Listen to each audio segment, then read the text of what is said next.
way you can know any geometric shape of anything is to directly measure it. Well, we're not talking about the dimension. We're just talking about the shape. The shape can be observed. It doesn't have to be measured. Correct? Well, yeah, we observe a flat Earth. Yeah. Like you observe a flat Earth from where you're standing just because of the size of the Earth. You can't see the curvature, right? If the Earth, we can't see the curvature. Correct. Yeah, we cannot see the curvature. We observe a flat Earth. That is correct. That statement is true. You can't, but you can prove it. I haven't seen anything that. Otto, do you know what? Do you know that there's something called a radius that they actually need in order to be able to get to the vantage point that you're talking about? And it has not been measured unless you know of how it has been measured. Can you tell us how it was measured? What do you mean, like the radius of how far you'd have to go to be able to see the curvature?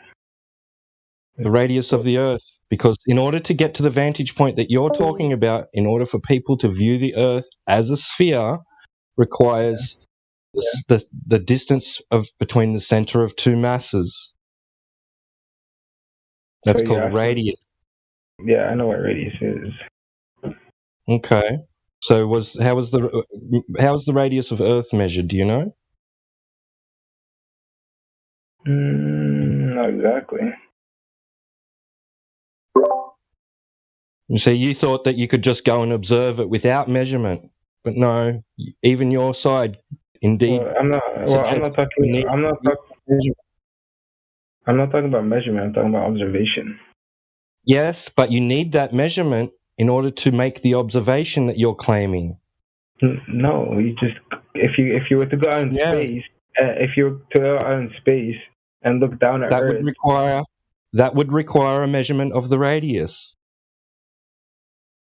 What radius? So what he's trying to say is, in order to know how much rocket fuel to put in the rockets to put, these alleged satellites in the vacuum of space, they have to have a radius value of the globe Earth in order to know how much rocket fuel to put in there. That's what he's trying to say. So they have to measure the Earth to be a ball and find the radius value before they send satellites into the alleged vacuum of space. In the space lab. And the space lab. It absolutely, most definitely, all comes back to measurement. Well, like I was speaking, like hypothetically, if you were just to send someone to space, right? If you were just to send someone to space and observe because the thing is, you'll be able to observe the curvature of the Earth. You don't have to go too far out of space. Like the ISS can see the curvature of the Earth. Because when they go, I know you guys don't think the ISS is true, but if you were to go up to the ISS, which I believe is true, and NASA believes is true, like a lot of credible sources believe that it's true, you can only see whatever side the Earth or the ISS is on top of. Like you don't see, like if the Earth were to be flat, you'd be able to see very far, like you'd be able to see almost like all the countries, but it can only see, if it's flying over Africa, it won't be able to see like Canada. Right? Because two different sides. Do you think a lens could not create that curvature that you're seeing on that delayed live feed? Supposed? Well, yeah, of course it can, but...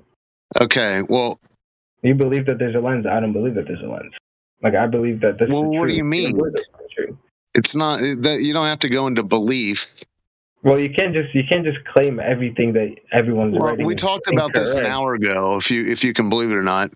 But on that feed, if that were the real curvature of the Earth, with what they're showing underneath, it would make the Earth it would make a tiny Earth. Mm-hmm. No, like okay, I understand that they can play with us very easily. Yeah. Have you ever seen a movie? But at the same time, if you just space to everything that you see, you won't, you go crazy. It's film. It's a movie. Yeah, but if you could say that about like anything that anyone says. What? Like if you just don't believe that if you don't believe anything anyone says, just go mental. Like if you're just a skeptic about everything yourself. Okay, listen. All the evidence you seem to point to is this visual evidence. Well, you haven't even examined it. I mean, you talk about this live feed that you're enamored with. Well, have you seen the Red Bull jump? The who? The Red Bull. When they jumped from the space capsule and the guy did his skydiving. Yeah. Well, they showed during that, they showed both a curved horizon and a flat horizon. So that shows you what lenses can do. Mm-hmm. Yeah, and I'm saying you're right. You're absolutely right. So move on from it. It's not evidence. It's a TV show. Yeah. Well, it would be like me showing you a claymation Santa Claus and his reindeer, and then you saying, "Well, I better write a letter to the North Pole for my presents." I get it.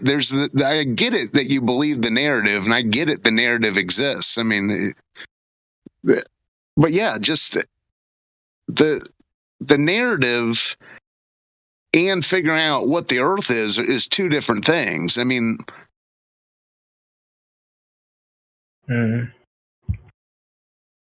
if the Earth was a specific, they give us a specific radius, which the origins of that are shady at best. Anyways, if that number were true, it should be able to be verified in reality. Mm-hmm. I mean, I don't know what to tell you, bro. Like I just said, I'm coming from a biased point of view, and I just this is the evidence that we're given, and I understand how you could be like skeptical about the evidence that you're given, but if the evidence is if it's given consistently, then what evidence? The evidence that the Earth is not flat, the evidence that the Earth rotates. What evidence? See, I can't give you that. Yeah, like I said, I can't give you. I'm in here as an amateur. I said that multiple times, but I don't know why I can't. It's not that hard to understand. I'm just saying. You don't know that there is evidence. You don't know that. No, I know there's an evidence. I haven't. Then what is it? About what? The Earth is rotating and shit? There's a comic book called Superman. Well, according to that, there's a place called Krypton, and you can get kryptonite, and Superman can fly. And if you stick to the comic book, well, heck, it all checks out. Yes, there's evidence of Superman. Well, you'd be a moron if you follow a comic book. It's not really okay. Well, yeah. Well, you kind of have to come to the point of realizing that I had to come to the point of realizing, wow, I was a moron for believing I was looking at a star 26 billion light years away. What a freaking moron. So yeah, I agree. You would have to be a moron. But yeah, it happens. The television is basically like another way to look at it is like a mind control device. We see stuff on TV. We're conditioned with movies of space and planets, and which is all fiction, by the way. So you're telling me whatever you see, you don't believe? Like anything you see? We've all been conditioned to believe this lie that we've been seeing shown on TV, on the news, on social media, right? Does that make sense or no?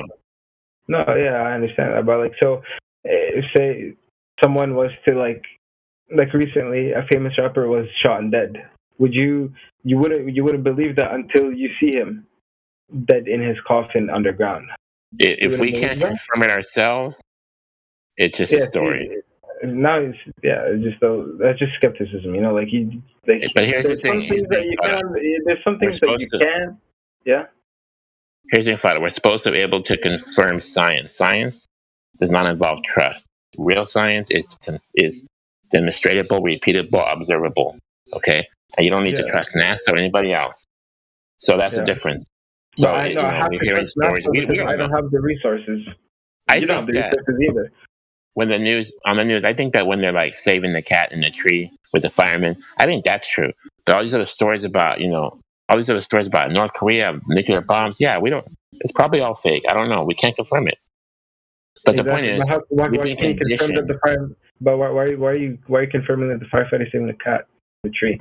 What if the tree was just a little? We can't confirm that either, unless that was your yard. But you just said you can confirm it, bro. I'm saying to myself, that's probably the only true part of the news. That's what I'm saying. I don't know. Yeah. And I'm saying the only true part of the news that we're given is all the evidence on the television, on social media, on the news. We can't confirm anything that's happening. So I just want you to use a critical eye to see what you can really confirm is true and what you can't. And if you can't confirm it, it may not be true. Yeah, but the thing is, there's some stuff that are out of our hand that we can't confirm is true. We just have to believe it. Yeah, like what? We don't have to. What's out of our hands? Like we can't confirm it. Well, can you confirm that the Earth is flat?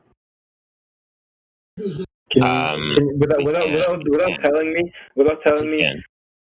We have the test. Okay, but can you prove the no of the Earth being flat? Can you yourself, not some scientist with $1 billion? There's nothing. Yes. There is no no. You can prove the no. Yeah. So what do you mean? There's no no?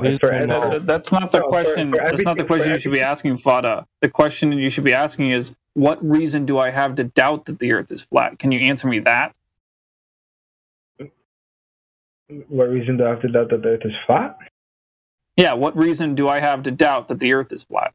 Well, for every for every theory or for every hypothesis, you have to be able to prove it's null to be able to prove that you're right. If you can, what are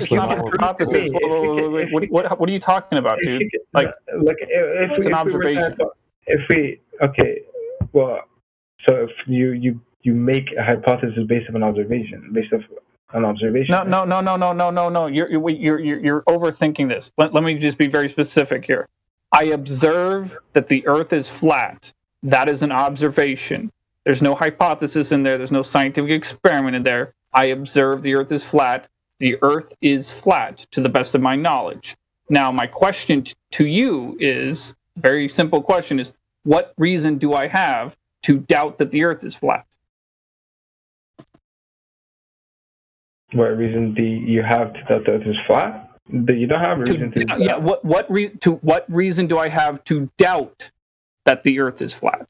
Yeah, you don't have. What reason do I have to think that it's not flat? It's just an observation that you made.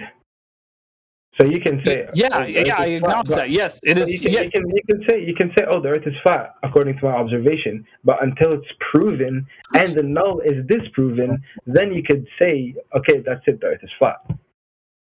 But you could say, oh, the Earth is flat just because I see it's flat. But that's a little excuse me. No, I acknowledge that. It's ignorance, right? It's ignorance to say I'm right. You're whatever I see is right, and I'm not gonna take information. Start over, dude.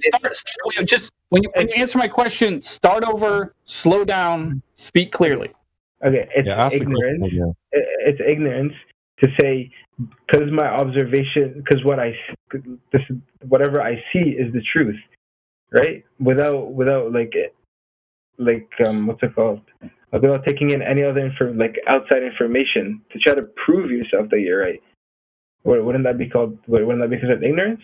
I can't follow what you're saying. Try to address my question very carefully.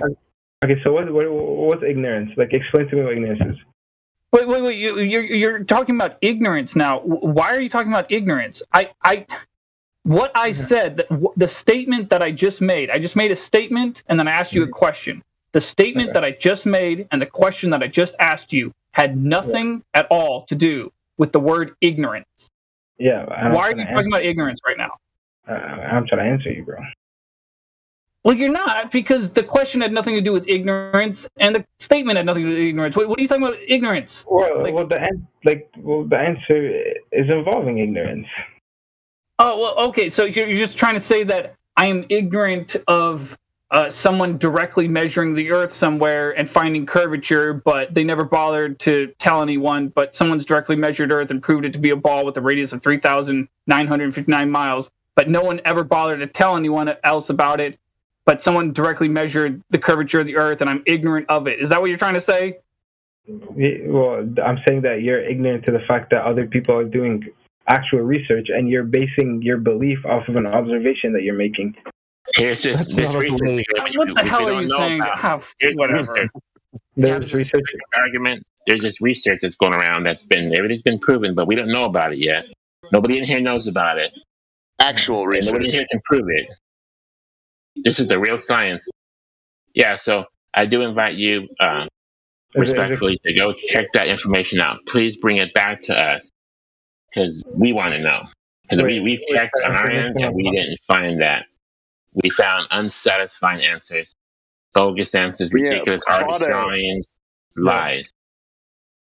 Fado, one of the head astrophysicists of our time, the guy from TV, Michio Kaku, said that they deal in like leaps of logic into the department of the science building. Not what is. Leaps of logic. He admitted to it proudly. It's stories. They don't use the scientific method. No one he knows uses it, in fact. So an astrophysicist is saying that the Earth is flat? No, he's saying that they might as well be in the English building doing creative writing. So what is the conclusion that the astrophysicist... That's the actual research that apparently you're appealing to. From the horse's mouth, he says he does not use science. They use leaps of logic. Not the scientific method. Specifically, not the scientific method. That's what he said from his mouth. Yeah, but have they, but they still need evidence to prove it, right? They won't just No. They call it seat of their pants. Leaps of logic. Mm-hmm. It's guesswork. Illogical nonsense. Somebody posted Michio Kaku clip when he says we're off by 120 zeros. And this is the latest science is off by 120 zeros, which means we basically know dip. Science is off by 120 zeros? That's what am I right, guys? Confirm. I don't understand what that means. If we can get the numbers are accurate, they screwed up the decimal point by a lot. What? Decimal point to what? What are they? What is the number? How many zeros are they off by? A lot. In what sense? In astrophysics. Astrophysics. Yeah, but there's a lot of numbers. Is an astrophysicist. And he's supposed to have this information, which is every number. He's supposed to have number they have. So every number that they have in astrophysics is off by whatever, how many zeros you said? Every single calculation? I mean, from his mouth, yes. But the science is not, physically, that math does not work in space. I don't know. Somebody put that clip. Are you looking at the live stream? There's a live stream? Yeah, right above right above the voice channel that you're in is a live stream voice text. Click on that, and you'll see a stream that. Some of us have been saying stuff, showing you stuff. If you click on, hang on. If you click on this picture with Michio Kaku with your thumb, you can save that photo. Save it in your phone so you can look at it later. Because this is like the answers that you're looking for. This is like explaining stuff that you're asking about. Yeah. But that's just a claim that this guy made, right? It's just one guy, right? So maybe find another guy who knows the real answer, right? Be my guest, We've been looking. Find a real guy that is. Yeah. No, like I'm saying, this is all just you believe this guy, I don't believe him. That's right. Because if you believe him, then what? Then you have to maybe the Earth is flat, maybe the science is a lie. You see. Yeah. If you believe, if that's what you believe, then that's what you believe. They're showing you this Corvette in space. There's a Corvette in space floating around. These are stories they give us. We can't confirm it. Well, hold on. You just said the actual research. You said you appealed to the actual research. So you don't believe this guy. Well, neither. Well, if he's. So what is it?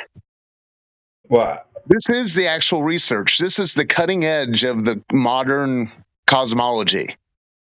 Oh, well, is it a credible source? Because all I see is a picture. I could put a picture. It's a snippet from a. I could literally take that There's picture hours of interviews and videos if you really want to research it. The guy gets in front of a camera a lot. He's on TV. Fada, please look at the live. The poor man's Carl Sagan.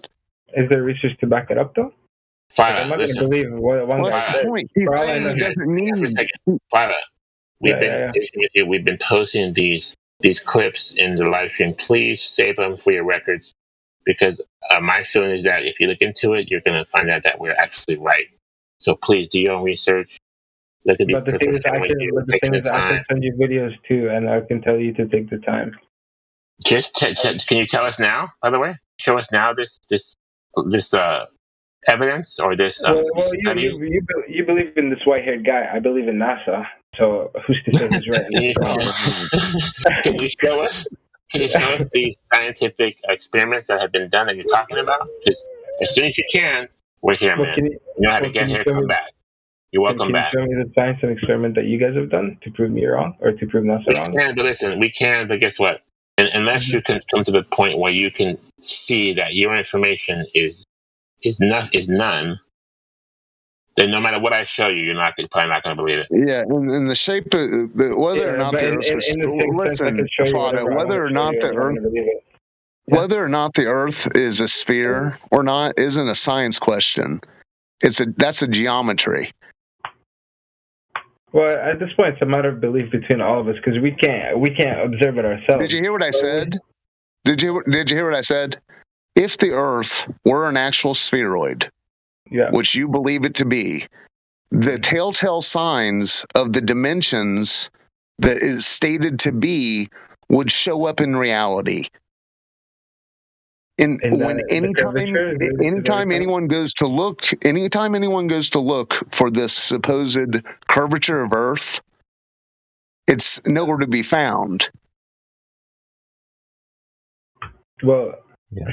And for us to show you some evidence, because are you talking about something you just observed sitting in your room looking out into the open field? We could show you some evidence right now, right? We could show you some evidence, some proof. Right, but we'd have to walk you through your own belief so that you understand your own belief first. Unless you want to go away and do that yourself. You'd have to walk me through my own belief? Like what? Like I believe that there's a curvature to the Earth? Is that what you're saying? Like you would have to understand. You would have to understand the size that you believe it to be in order to compare it to reality. Earlier, you said, "Oh, it's just too big." It's too big. It is really that's big. Ridiculous. If it were a spheroid, it would be curving. It would be curving at all times. Well, what, bro? If you're standing, if you're standing, okay. Listen, if you're standing, if an ant's standing on a basketball, if you're holding a basketball in your hand and there's an ant walking on it, and the ant walked over the curve, the edge of the basketball, and disappeared, you would say, okay, there's the edge. No such time when anyone's looked for that similar thing on Earth, there's been no geometric edge found. There is no point where anything is disappearing because of an Earth curve. Because if the Earth were curved, eventually you would not be able to see it. You wouldn't, as it curves away, you would not be able to see it. Just as an ant goes across the basketball, you wouldn't be able to see the ant until it comes up on the other side. But in reality, all the observations, there's no curve. There's no end to where you could see in accordance to the size they say it is. Amen. What I don't understand is that you guys believe that this Earth it's so big that it doesn't have an end, right? Well, who knows? Who knows? You can say it's indefinite. We can't, every every ocean has a beach and every shore has a sea. I mean,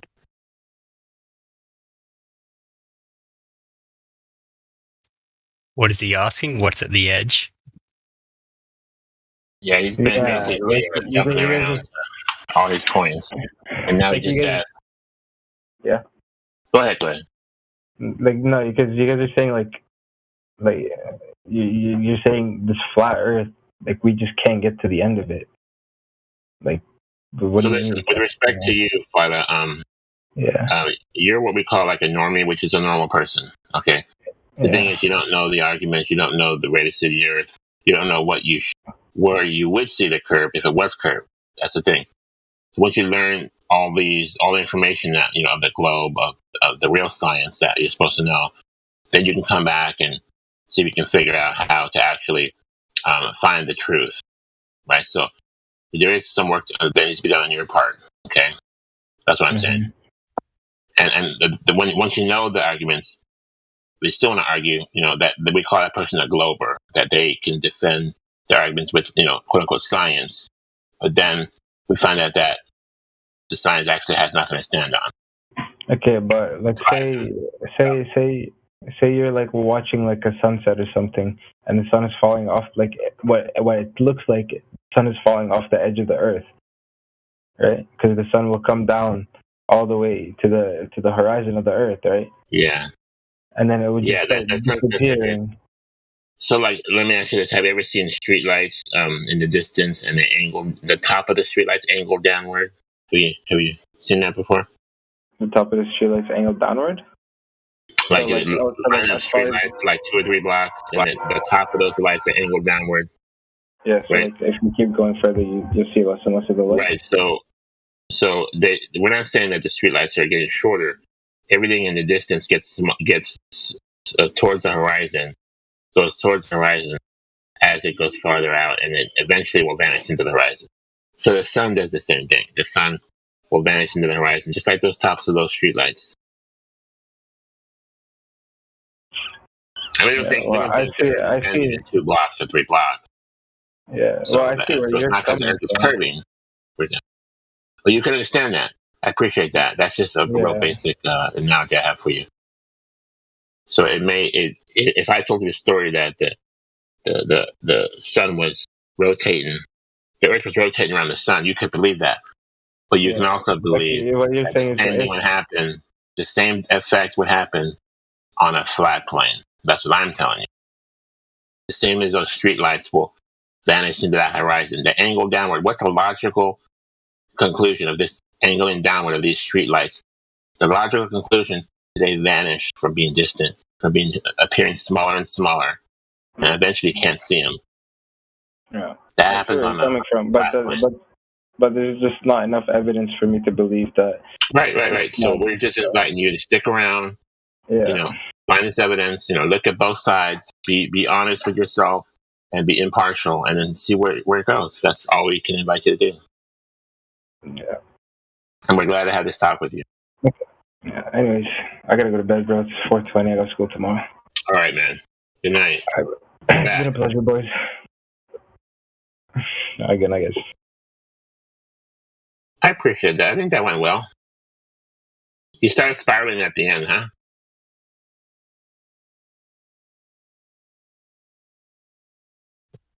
I don't know. He was kind of deep into the narrative. The narrative is, and that he was spiraling at the end. He was like, "Oh, but yeah." He had several spirals throughout. He was on for a while. I don't know if someone's struggling with the simple concept of the street lights, like it's so hard for them to make it there by themselves. I'm gonna say there's hope though. He was listening. He was listening to it, and he did say he got my point. I think there's hope. That's all I can say. But that's it. Like you can talk about it all day long, but like you really need visuals and you need to compare it against other stuff and all that. Yeah, and it's funny to me to think that here he drops into the Discord and it's people on here. Well, everyone. I mean, not everyone, but everyone in here has been researching stuff for a long time. You know what I'm saying? It's not just like, it's just, you can't, it's not like a 3-hour thing. And you just, if you want to look into it, you can look into it. If you don't, you don't, whatever.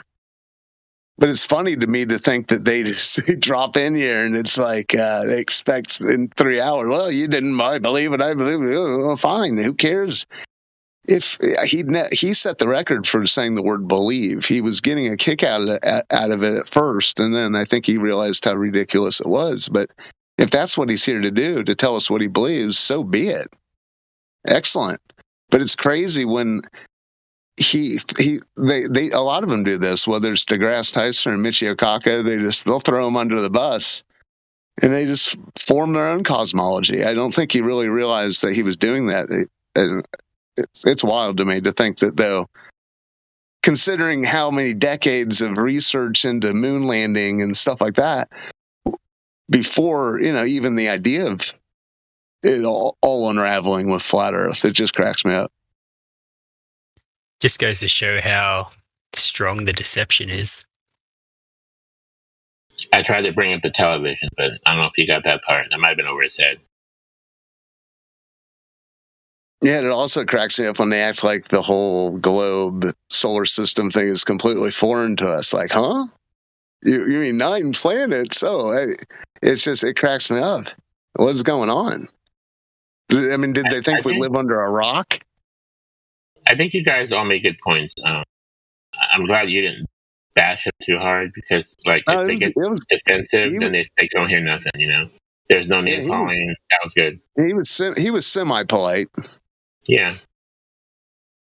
I think most of them, like, when they hear flat Earth, then it's just like they can't understand how it works or what it is, because then all the questions come up like, oh, then what about the sun? What about this? What about that? So they're really just left, I don't know, in like a daze or something. Yeah. I like Trizzy. Thank you for that streetlights picture. I saved that one myself. Thank you. Yeah, I think that's a good analogy, right, for the sun setting. I mean, at least it's my answer. Yeah, it's you look at it and then you understand. Well, some people understand. Yeah.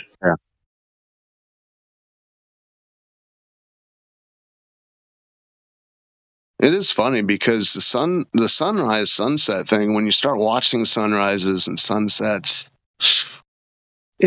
I find it hard to believe that when you watch, you can, during the summer or whatever, you can watch the dang sun travel over the sky. And, but it's just amazing to believe that it's caused by the Earth spinning when it's supposedly spinning so fast. It's a crazy thing that they've got, the vice they've got on people's imagination. It's wild.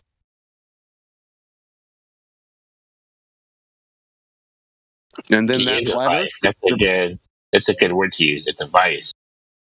Yeah, and then the whole Flat Earth Society damage control thing with the disk and sky, that's a doozy too. It's really kind of amazing, the whole thing, and it just continues on. I mean, there's articles tomorrow that'll come out, and it just, the news, the credible sources keeps pumping them out. So, but I know I kind of give it up to them. Give it up, who created this globe model thing, and you're dealing with very smart men who understand human psychology and human behavior, and they got their hand in everything from the news and media to the university and textbooks. Like it's once upon a time, it was when they set the foundation of this thing, it was a creative and productive art house or whatever you want to call it. They got it done. I mean, it's a serious endeavor. It's amazing. It's all of history that's been crafted by these guys who say, oh yeah, it's all interwoven. Here's the Venus de Milo. Sure, it's three centuries BC, 300 centuries or 150 BC. Well, it looks a lot like the stuff they were pumping out in the 1500s, 1400s. So, I mean, but the whole story is just set in stone, I guess, pun unintended. What's the Venus de Milo? Well, the people who crafted this story, the statue, the armless woman. There's a story of this popping up off the coast of Greece, like in 1830s or something, and they shipped it straight to the Louvre. Well, it looks like the same. They're claiming that that's a BC sculpture, when it looks just like the Michelangelo David and these things, but the whole story is just it, and the visuals to this day that they've created to back it up. It's fascinating.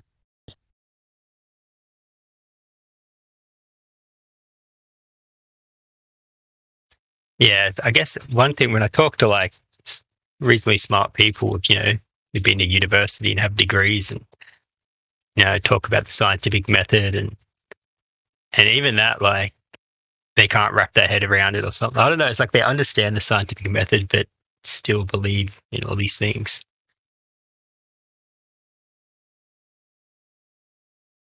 So, like, for instance, gravity, how you can't manipulate the cause, which is bendy space-time. So it can't be put through the scientific method, yet they still believe it. I don't know. It's like, isn't that like simple to understand? Like, you can't manipulate bendy space-time, so you'll never know if that's the cause.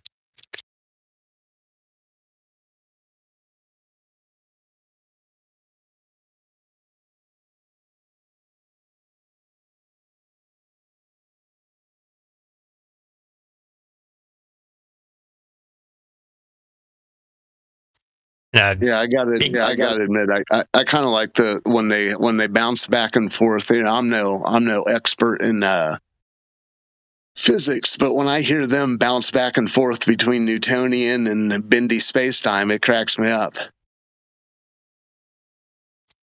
I guess goes with Cavendish, where it's like, Cavendish proves it's like, no, you can't manipulate bendy spacetime in that experiment. So it's just, can't put it through the scientific method.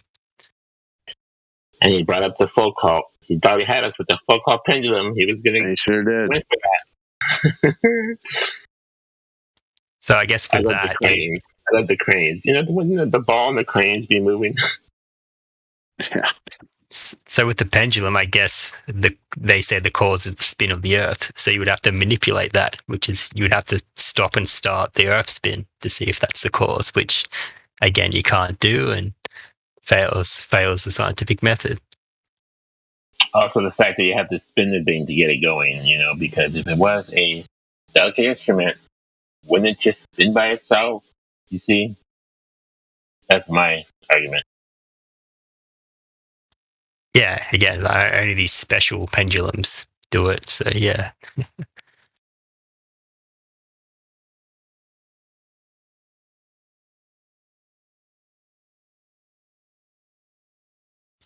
But like the biggest one, when I was looking into this to begin with, like the biggest one was the curvature and how far you can see, and it all relies on curvature. And so I know most people just, go to, what about the stars and what about this and what about that, and just never really talk about curvature.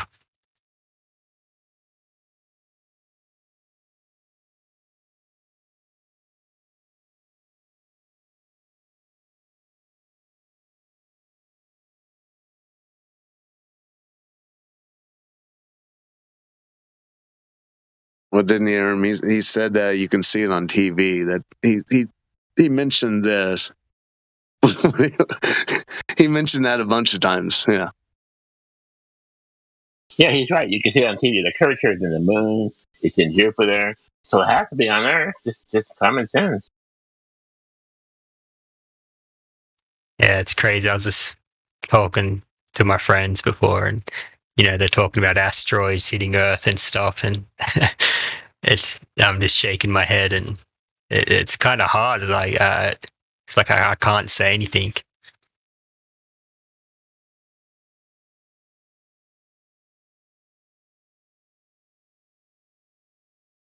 It's just a Bruce Willis film in real life.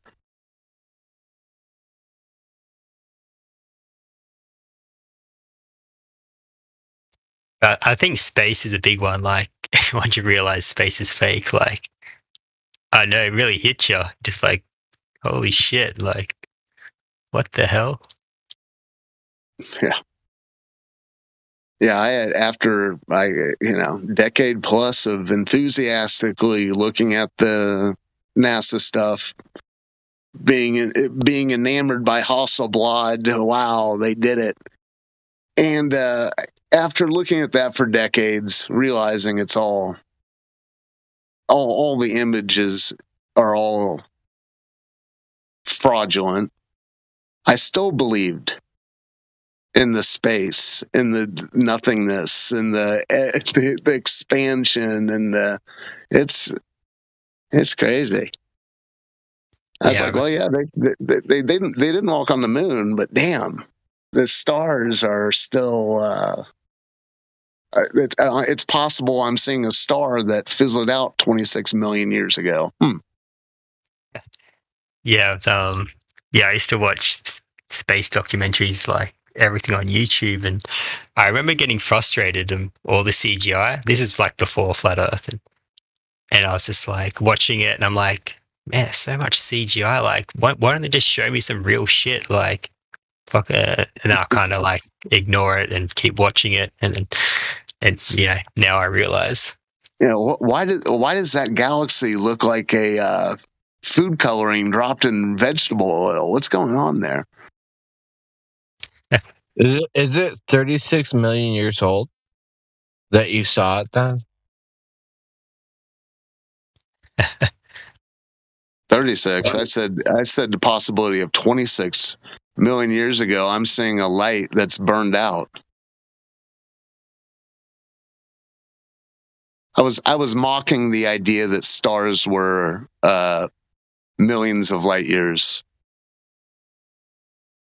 from us. No, I get that. It's it's ridiculous and absolutely unintelligent to even claim that.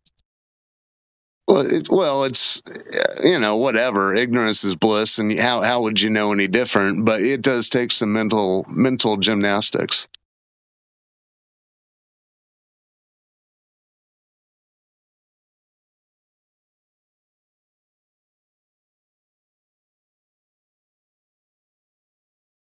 Yeah, I love it that the star is so far away that if we flew there, if we got there, when we finally got there, it'd be so many generations. We'd be dead, but our children's children's children would get there, and then maybe the star would have collapsed by then. It's so amazing. You know, it took me mental gymnastics to swipe from right to left and then see all the periods. All of these periods, AI, I swear to God, bro, it's not necessary.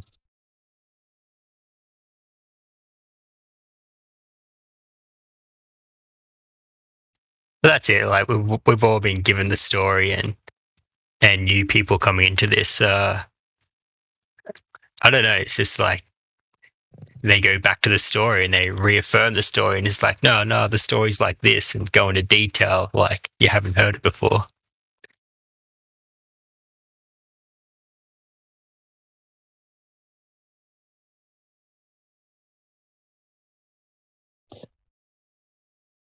I've heard it before, kind of like a sheep, you know what I mean?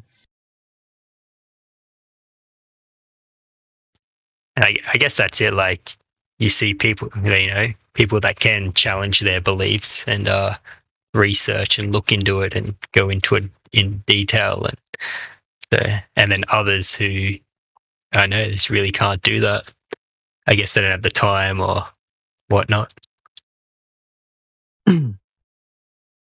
Yeah, you do need the time, and you actually need the patience too. You can't just look into something and be like, okay, I got it. You have to have the patience.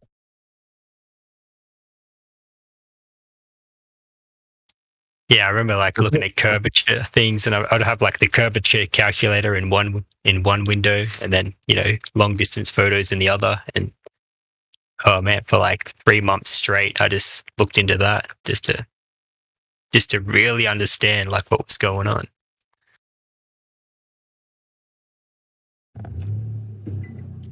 And I think like by the 100th long distance photo, I was just like, okay, this is real.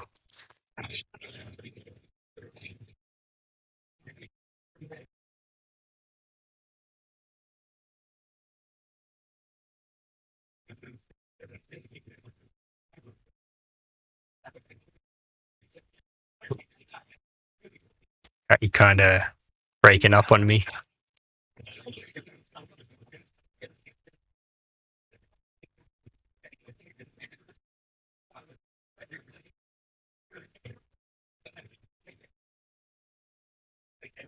I think what they're trying to say is that they have boobs. So you're breaking up on me.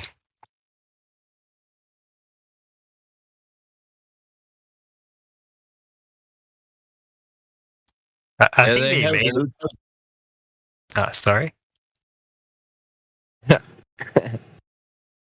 I said they had boobs. I think he's hot micing.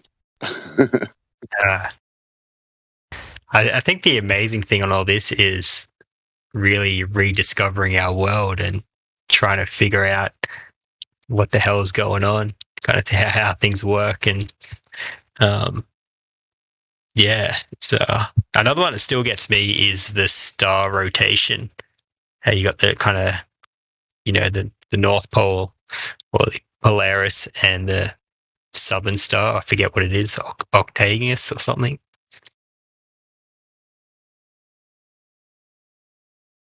Oh, this is Australia. Yeah. I hear these things get brought up. Yeah. Me too. You're hot micing. Who's hot micing? I don't hear anything. You are. I must have muted them. Me. Who's me? Witchcraft. Witchcraft. Is he hot micing again?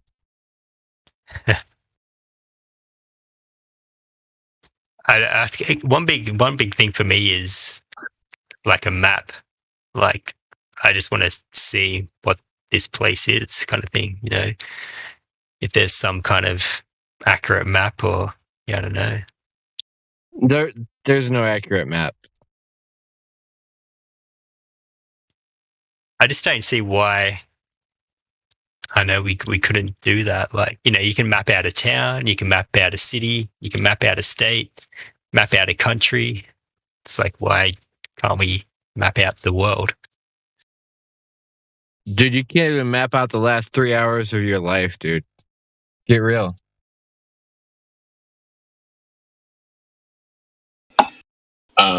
Southerners have become scared away from the using Buffalo map, the Gleason's map. But I have no problem with the Gleason's map. I don't know what the problem would be. Anybody can tell me what the problem is with that Gleason's map?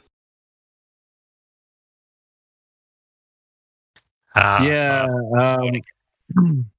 gonna go ahead, dude. I'm gonna go ahead and take this one. Yeah, I have a problem with the Gleason's map because nobody actually took that photo. It's not real.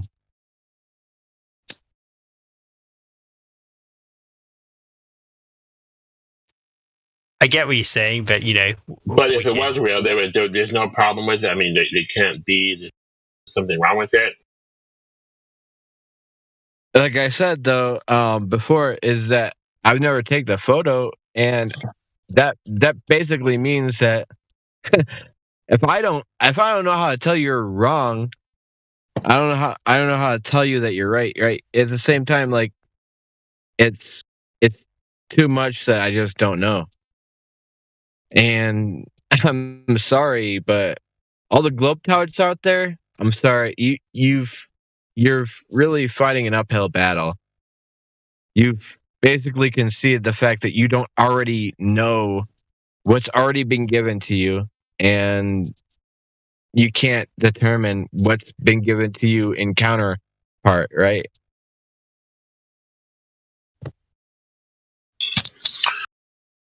For me, the Gleason map works fine. It explains circumnavigation west to east, but not north to south to north, which is impossible, right? It explains a lot of the funny flight paths, which seem to go to the northern hemisphere, but it works perfectly on a straight line and on a flat type map. Yes, it's a concept. Someone gave it to us. We didn't measure. It's not a picture, but there is some argument about the star trails. The star trails may not be working that well. I don't know, but I don't know that argument enough to say anything about it.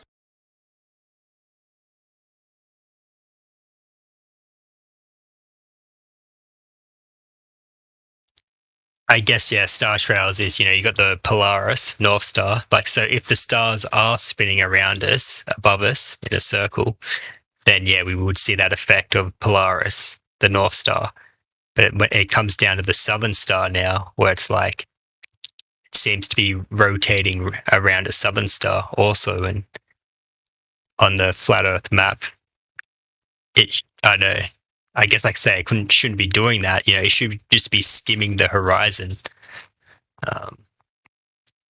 Again, perspective would come into play on, another thing on that, but that's kind of the argument.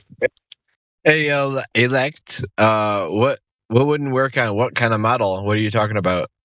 I'm sorry if I'm putting the Eastern Muffle map, the Gleason's map to the test, and I'm telling anybody to tell me what the problem is, and he's saying star trails don't work in the southern hemisphere. I think that's what he said. Oh yeah, it's a totally different argument to the Gleason map. I was just talking about the star trails. So okay, according to the map, the trails don't match. It were like the southern stars. Like, would it have like isn't there the southern star, like Polaris, but it's like in the south? Polar Arcturus, yeah. Yeah, so if the stars were rotating above the flat Earth, yeah, you would get the North Star like going in circles, but the Southern Star, it shouldn't be rotating, around a Southern Star. I know it's kind of hard. I don't get it. Like, why does it have to be so geometrical or like mathematical? It doesn't. This is Earth. Like, what the? Like, look at us. Us as humans. They couldn't do that shit right. The Earth is not a fucking perfect sphere. It's not. The stars. They're not doing whatever the fuck you think they are. There's no way you can tell. Nobody knows. Honestly, we've never even been to the moon. Like, I'm serious, people. We've never been to the moon. How the fuck are you gonna tell me what's going on up above me? You can't even tell me what's going on behind yourself. Like, you can't, like. I mean, how long do you have to look at it before you realize, oh, I don't know shit. I really don't know shit. I think that's it, though. People need an explanation. They need to feel like they have a grip on reality, and yeah, it's like people have that mindset. I'll give them a good grip right now. Their mom was a nice lady, and here we are. Then thus is a universe in itself, and if it were, but what is the universe? It's something you don't fucking understand. It's something you'll never get it. You'll never really get it. And the fact that people even claim to try to get it, like they don't get it. Everybody knows it. Like they'll never explain it ever. Yeah, I totally agree. It's you never be able to test it or go there and test it out. So, but still, again, I like to look at theories and like to look at what people have thought up on how it could work.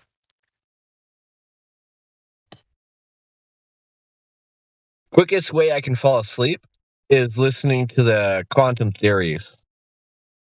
Right now, when it comes down to, like, I guess you can say on a molecular level, this is brass tacks.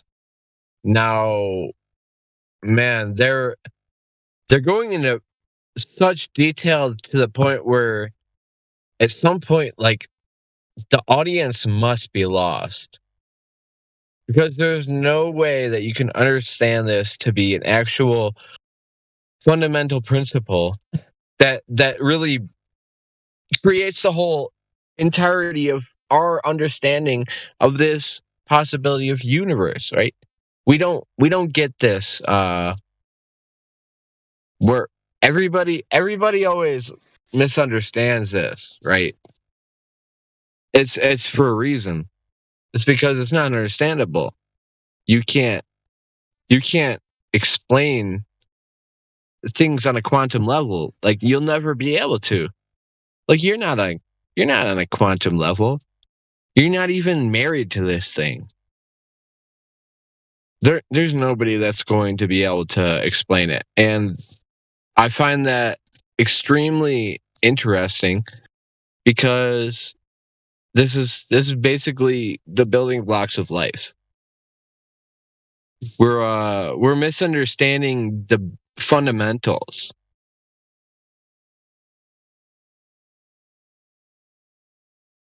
You know what I mean?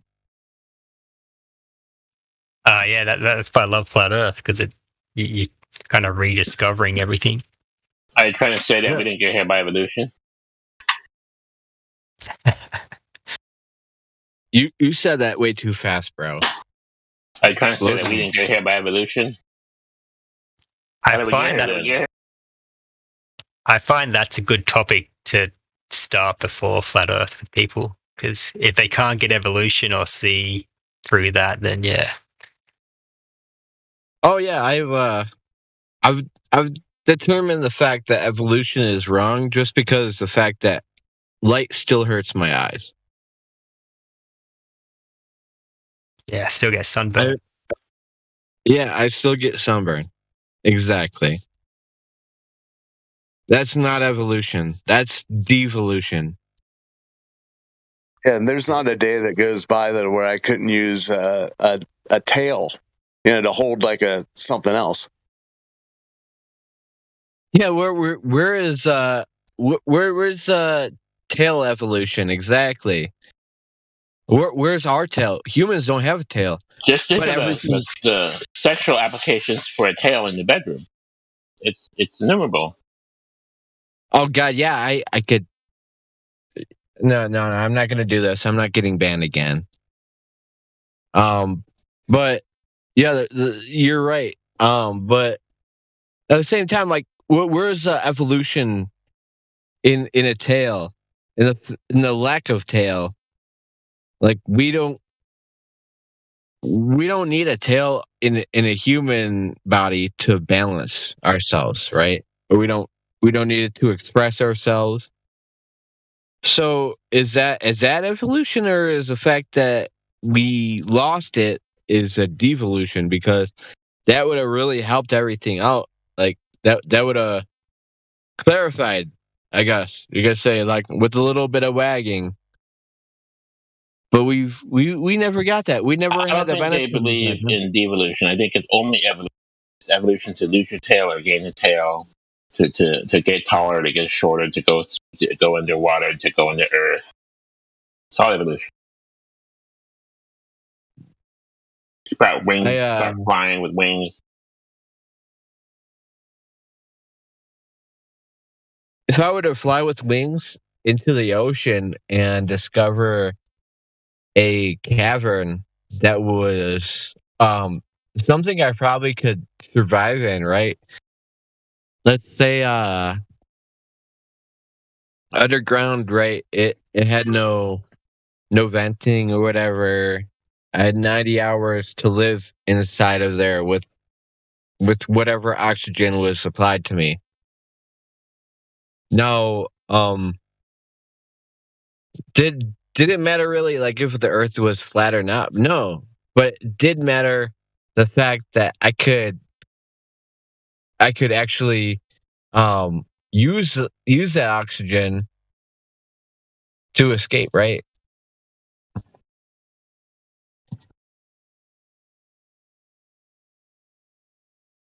My phone's about to die. Charge your phone. It's plugged in. It's slow charging. But you lost me on that last part about oxygen.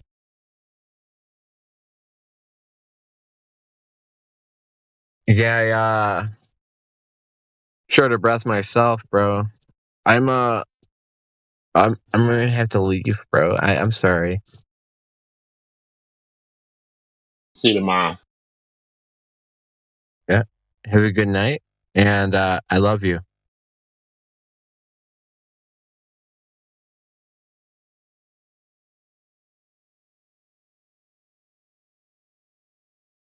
I love you too, bro. Get some sleep.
Yeah, I'm here.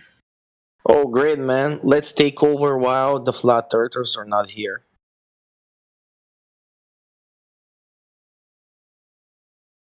So now you and I I didn't control. know how to get the last laugh. What? Had to get the last laugh. Yeah.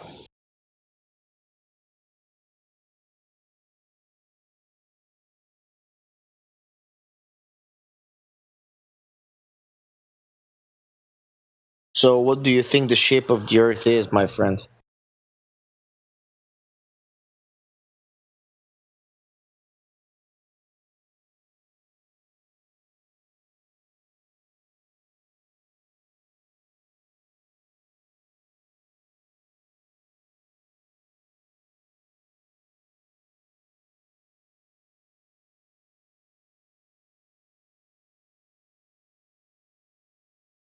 This is fear. Hell yeah, it is.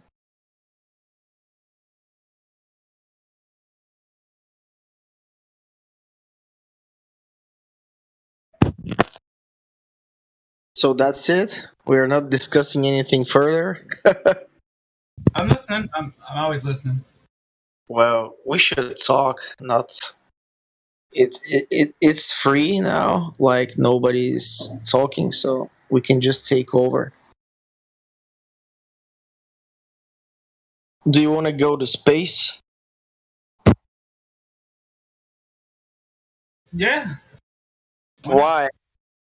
Why would you do that? Yeah, I probably wouldn't. They probably wouldn't let me. Like. It depends on what's there. Like at the current stage, I don't want to go there. Some people can. Fucking William Shatner and who else was up in Bezos's rocket? There was a bunch of them. How much did he charge? How much what? How much did Jeff Bezos charge people to send into space? Oh, I don't think I'm not sure on this one. Didn't he organize something like balloons and you just hang out in the stratosphere or the atmosphere? I'm not quite sure where it was, but I read something that they're gonna try and organize this by the end of next year. Like people could have dinner, have drinks in some sort of a balloon-like station or something like this. But this is not. But this is not space. This is bullshit. Like instead of a balloon, you just go there. But at the same time, you're hanging up on a balloon. So no thanks. Mm-hmm. You can just watch the videos on YouTube and experience whatever the camera is experiencing. No need to go yourself there. I mean, it's gonna be a pretty fun, but you're gonna pay huge money for nothing, basically. So fuck that. Apparently, I prefer the real deal, if there is any, and of course to be free. Yeah, and like space wreaks havoc on the human body, anyways, right? Yeah. The lack of gravity and the bombardment of radiation takes a toll, right? Yeah, it was 28 million for a ticket. 28 million? Yeah. Damn. I'll wait the prices to go down, and then I'll reconsider.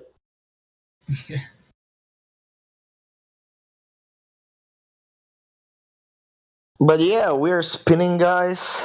We're spinning and we're moving through the universe.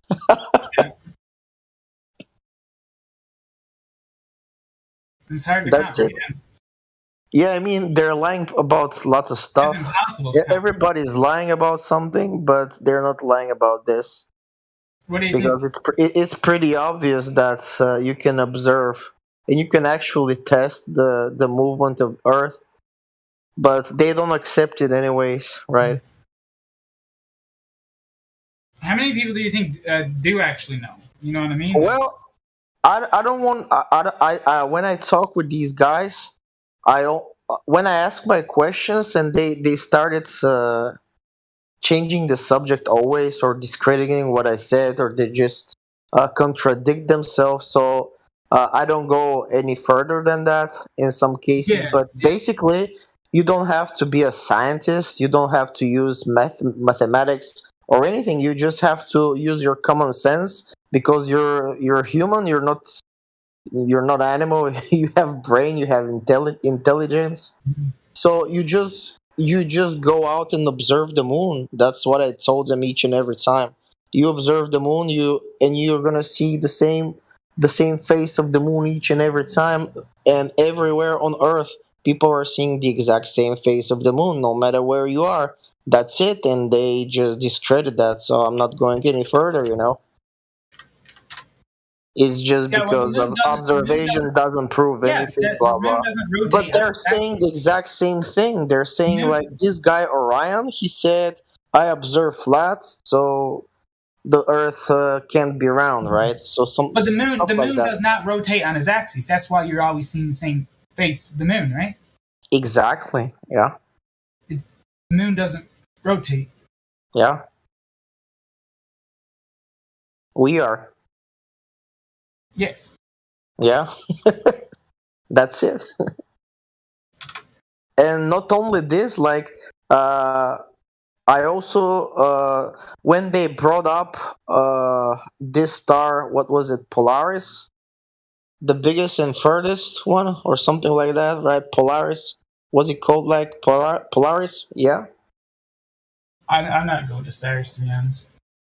Well, yeah, they say you have been able to see it for forever, since forever, and the stars and Polaris, everything is in alignment. They revolve around us and stuff like that, which is not exactly true, but anyway. The universe is what really fascinates me, and the answers behind them. Well, the universe is fascinating, yeah. And I don't know. If you look at me, I'm for the simulation theory. So it could be a simulation. I'm not saying it is, but it could be. Yeah, that There seems there is a logical, right? 50% chance of it. Mm-hmm. How else can you explain Yeah, that is a lot that more void? arguable than the flat Earth. The And also simulation. the Fermi paradox. Like if you're familiar with the Fermi Yeah. Why, paradox, if the chances of life is so high, why haven't we found it yet? yeah, exactly. Yeah, they call the Great Filter, where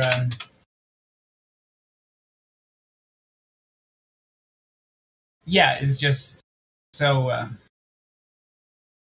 yeah, the Great Filter. Look that one up. Hey man, I'm gonna have a breakfast real quick, and I'm gonna be back. Okay. Okay, have a good breakfast. All right.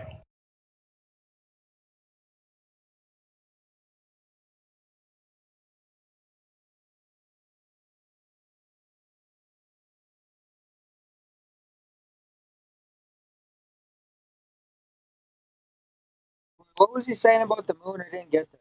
Understand what he was getting.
Hey, me, you there, man? What's up?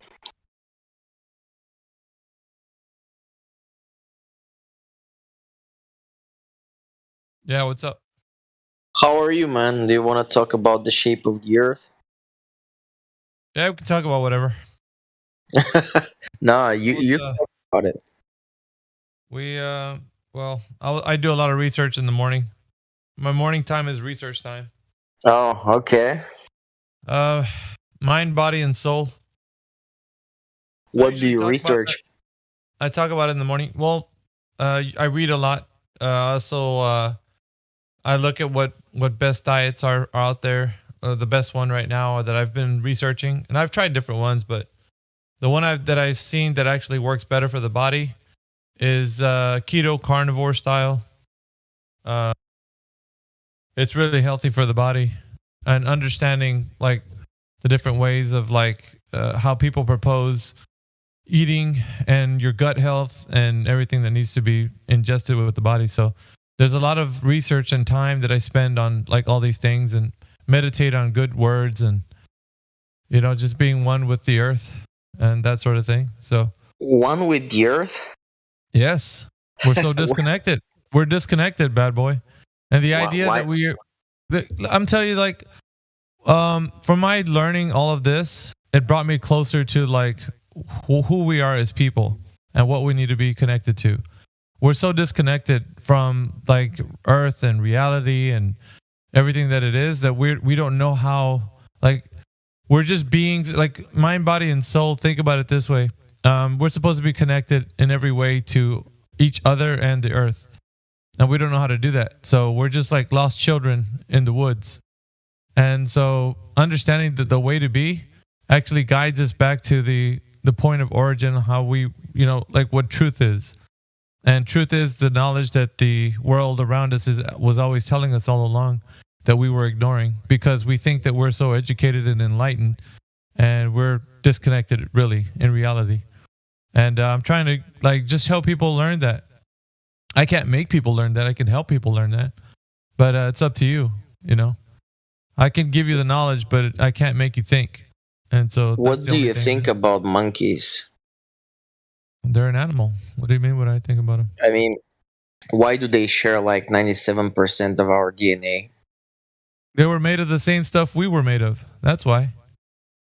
The things that were created on this earth are all composited of almost like you share DNA with a banana. If you didn't know that, then yeah, but not that kind of percentage, right? The only high percentage, 97 is a pretty huge number, don't you think? Yeah, but that doesn't really matter. Monkeys are monkeys and humans are humans. So it doesn't really matter what you think about that.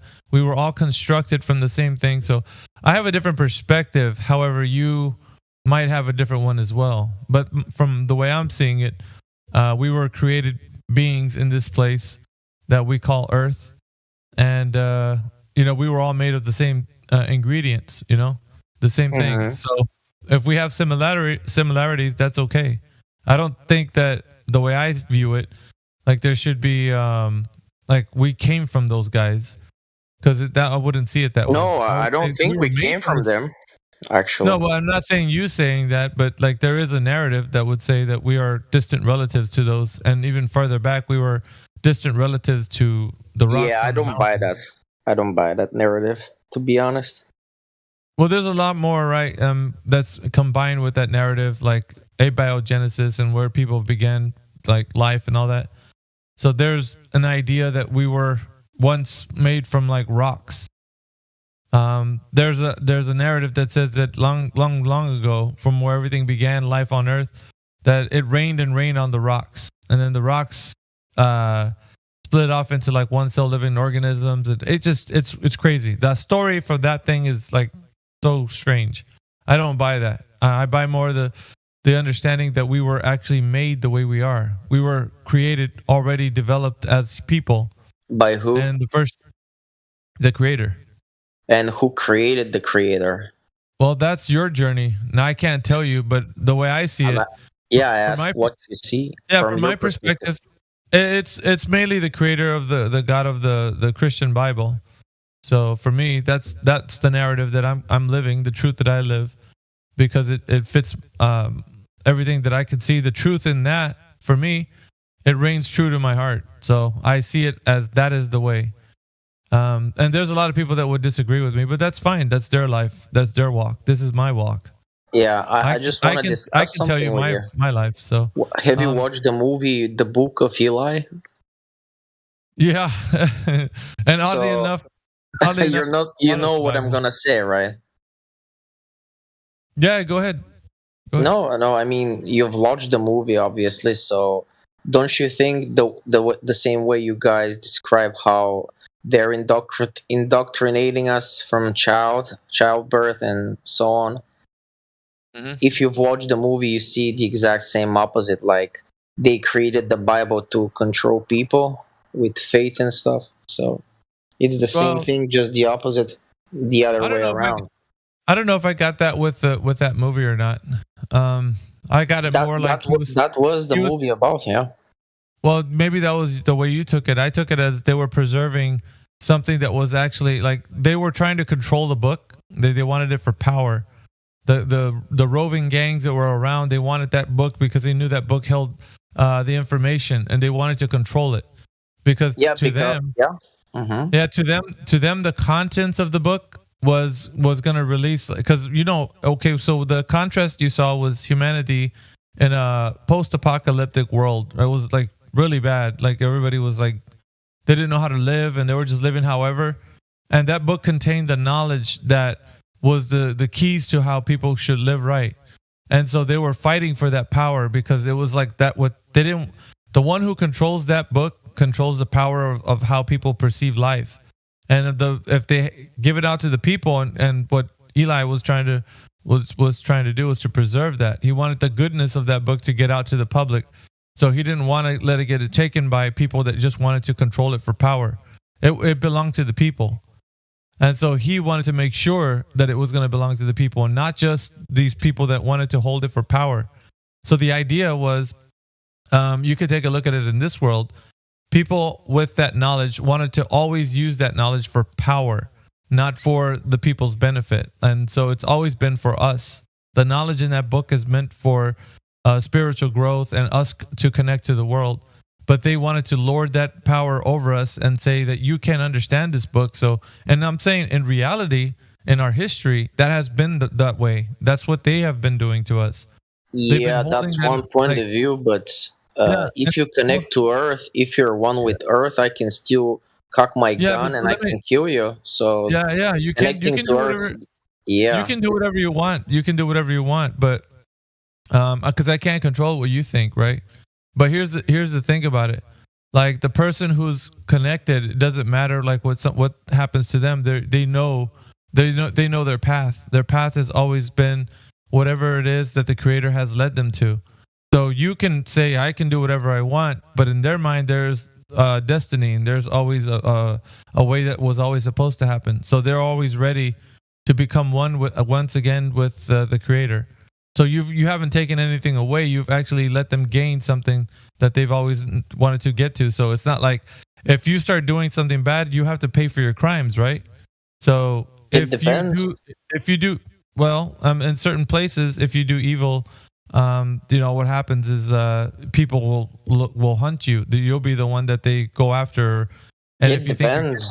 If you're a guy with power and money, you just buy yourself the freedom via the good lawyers, Yeah, so in this world like that, you understand the people with power, they don't get punished and all of these things, but they have a short lifespan to live, right? We have 120 good years even if we have a good health, right? Yeah. So after that, there's accountability. You have to answer to the Creator. So the way I see it is that at the end, they haven't gotten away with anything. Actually, they are going to have to hold account to all of their wrongdoings and their deeds in the next life, which is because like the way I describe it is we live a duality life. We have a physical and a spiritual body, and they're both intertwined. And they're like, you go through this life. Sometimes like you have feelings of love, sometimes feelings of happiness, and sometimes you don't know where they come from, but they come from within, and also they're given to you, right? So these feelings, they have a source. There's someone who actually initiated all of these things so that you can have these types of feelings inside. It's So just that power, electro impulses to your brain. I know, but to make it like a mechanical, like if you want to say the robot works because we gave it electricity and it has a battery, that's a very mechanical way of looking at it. But there's also something deeper that you can't describe that's going on. And that's what I'm saying you've been disconnected from. So going back to the disconnected part is that you think that it's all mechanical. And I'm telling you, it's more than mechanical. There's actually something living within inside of you that can't be mechanical, that it's something immaterial. And it's a force that you try to describe, but you give it mechanical ideas, you know? Like it's all mechanical and it's not. So well, unless proven wrong. Well, I can't prove you wrong right now. Energy is never created nor destroyed. It's I agree. Energy is energy. I know what energy is, but you can't say you answer to the creator because you haven't seen the creator. It's just a that's the thing. Faith. It's just a hypothesis, you know. Yeah, I know, but like, you know, some people would say that they live in this world without any creator in mind, but that's fine. Like that's nobody's pushing you to think anything differently than that. You can say I don't believe in a creator, which is fine for you, but it's not for me. I know that there is one, 100%. Like in my opinion, we've haven't given him enough time to show us like the way. So now that I know, you think there is one. You can't say you know there is one because you haven't seen it. Say that because it's like me telling you, what did you dream last night? And you can tell me, well, I dreamt I was climbing a tree, and then I saw a cat, and then I said, no, you didn't experience that. You're like, yes, I did. That was my experience. I experienced that. So what if I say I experienced the world curved? And I know there is a curve, even though I don't see it. I know it. Yeah, and I've said that before, bad boy. I always said to people that experience that, like, and they feel that that's what it is. I said that's fine. That's your belief. But the physical and the material world is different than your experience, like with faith or with a belief. That's different because we can actually demonstrate certain things in reality that go against what somebody believes. So if you can demonstrate to me the argument for God, whether he is or is not real, like in a physical form, you know what I mean? That's different. But what I'm showing you is that the creator that made all of this place gave us a footprint and a roadmap to who he is. And I'll give you an example. Like the things that were made in this world were meant for us. Like what is fuel for your body that you know of? Like the science behind health. Well, it's everything that can nourish your body. And why do things taste a certain way? Because our senses are give us like warnings, and they also help us understand how to navigate in this world. So we are able to, like, when you taste food, it tastes good. So you know that food can be good, or if it tastes good, sometimes it could be sweet and it can make you sick. So we're able to detect and learn things by our five senses. So there's different ways that you can navigate because of what the creator has given you. You have like a very machine body, and the body needs fuel, and the fuel turns into energy, and energy is able to make you, be living in this world and connected. When you don't know how to use any of that stuff, you become lost, and you think that you know what you're talking about, but you really don't. You sound like not you, but people that say that they don't need God or the creator, or like it's like discrediting the one who made them. And it's like, that's fine. If that's your path, that's your path. I can't tell you how to live your life. I can only teach you about some knowledge that I have. And whether you choose, I can say the exact same thing about you as well. Yes, you can. Yes, you can. You can say anything you want to say, but if I don't take that on as truth, I won't believe you. Exactly. Yeah, it goes the other way around at the same time. Yeah, it goes all the way around. But I can't make anybody believe me like just on the merit of what I say. They have to experience it, bad boy. That's the point. And it should be that way. So it's not about strong arming somebody into my position. It's about teaching them what I know. We have been created. I can agree on that. We have been created, but not by the creator that you describe. In my opinion, we have been created by another species, and they obviously did some DNA shit with monkeys and themselves, perhaps.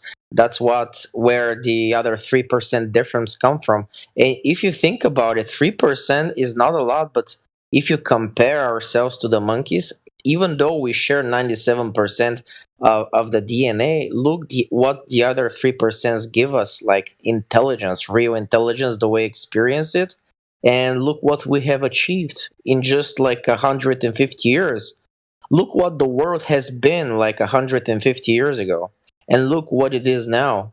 And it's not just about 150 years ago, it was always the same or similar, you know?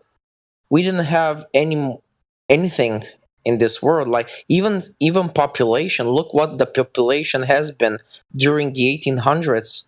Look at the beginning in the 1900s, the first and the second world war, and look what happened after the 1950s. We multiply like flies, you know what I mean? And yeah, there's a lot of facts, that come from like our history, but to correlate them with anything, I would say, yeah, there has to be facts and truths behind those things too. Like there's an overall agenda that everybody understands. Like it doesn't take someone to be very smart to understand that governments all over are corrupt. People with power are corrupt, absolutely, right? So we understand not everybody necessarily. They are corrupt in certain point, but not everybody is. You know what I mean? Well, there's good in how they like form things for people to live, right? Certain countries allow for people to be more free than other countries, but like for the most part, the government officials want to do things that benefit them and their agendas, never for like the overall population. Like it depends on the point of view. If let's say it's just you and me, and let's say 1,000 other people, and we're just we live in no we don't live by any laws, we don't have governments and stuff, but we are the ones, as a group of 1,000 people, we have to decide for ourselves how we want to run things around, right? So what do you propose we should do in that case scenario? Like, I completely agree to a certain point, of course, to a certain extent, what the current motto is, in terms of control and how we operate, because it's where it got us. Because to be honest, listen. To be honest, if I was the one to control things and things depended on me, we would have been dead. You know, we need workers. We need workers, not just leaders. We don't need leaders, because if the smart guys, the intelligent ones, the worker ones, they are the ones to be thankful and be grateful at, because it's where it got us so far. You know what I mean?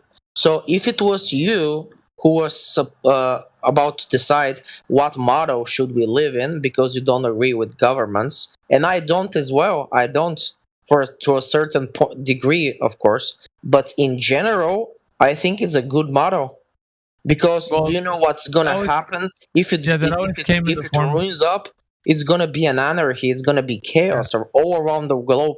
Yeah, I understand what you're saying, but I always look at it as in tribes, there's always been groups of elders, and groups of elders have wisdom, and wisdom carries over to the tribe. When the tribe is looking for guidance and for like which direction their tribe should go, the tribal leaders, the elders, were always the way to guide the people into making right decisions, or the best possible outcome for them was to make this move, because their wisdom carried over through generations.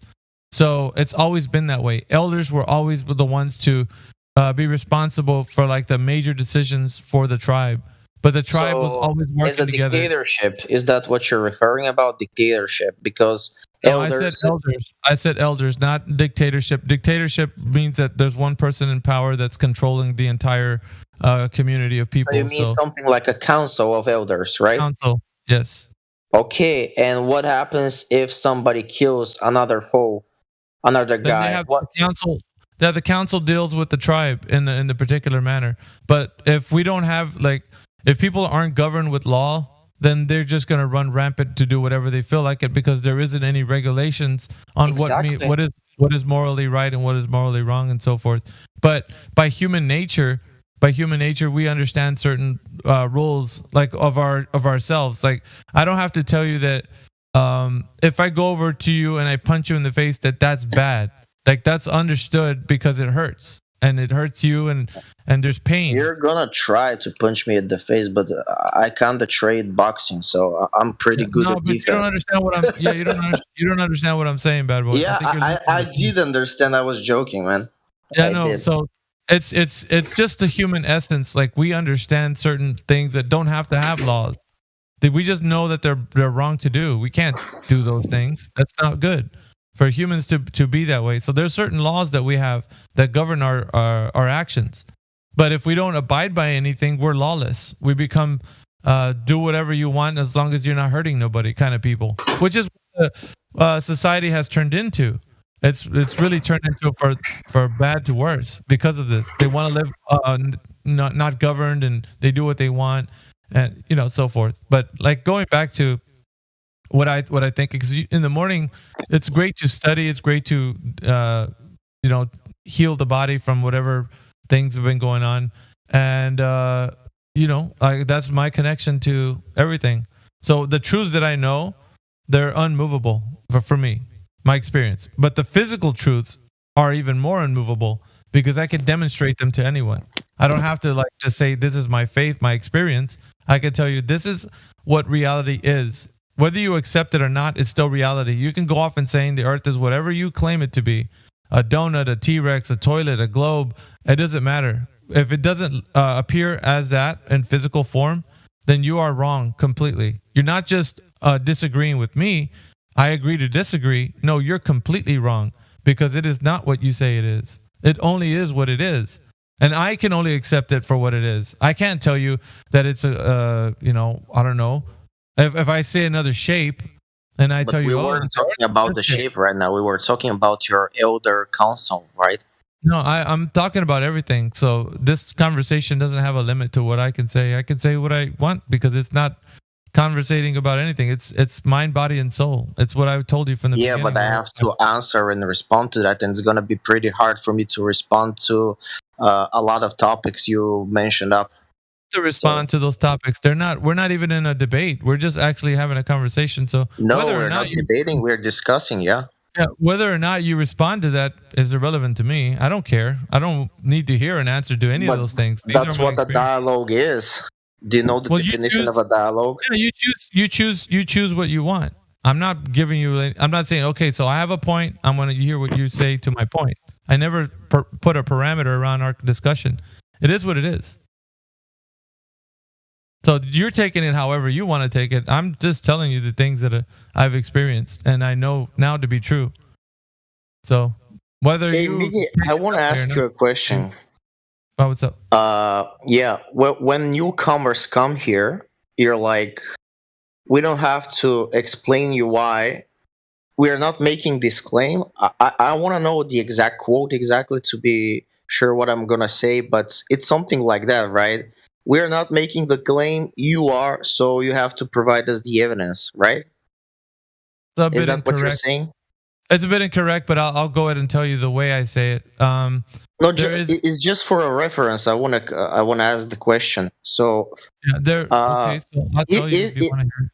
Yeah, if you're saying they're making the claim, and at the same time, if we go back in history and see, you've been indoctrinated yourself and you believe the globe motto, right? At some point of your lifetime, and one moment you decided the shape of the earth has been a lie and it's flat, right? So in that sense of logic, you're the one making the claim, so you have to explain yourself why. Isn't that correct? No. But you're not letting me speak, so I'm gonna go ahead and let you say what you want. No, I'm finished. That's the question. Okay, now you're finished. Okay. No, that wasn't what I say. And it's definitely not. I'm not putting the burden of proof on your shoulders. See, what happens is the burden of proof, you take it upon your shoulders. It's what you say that you want to adhere to. Nobody's making you adhere to the claim. You personally say, I think this was what the earth is.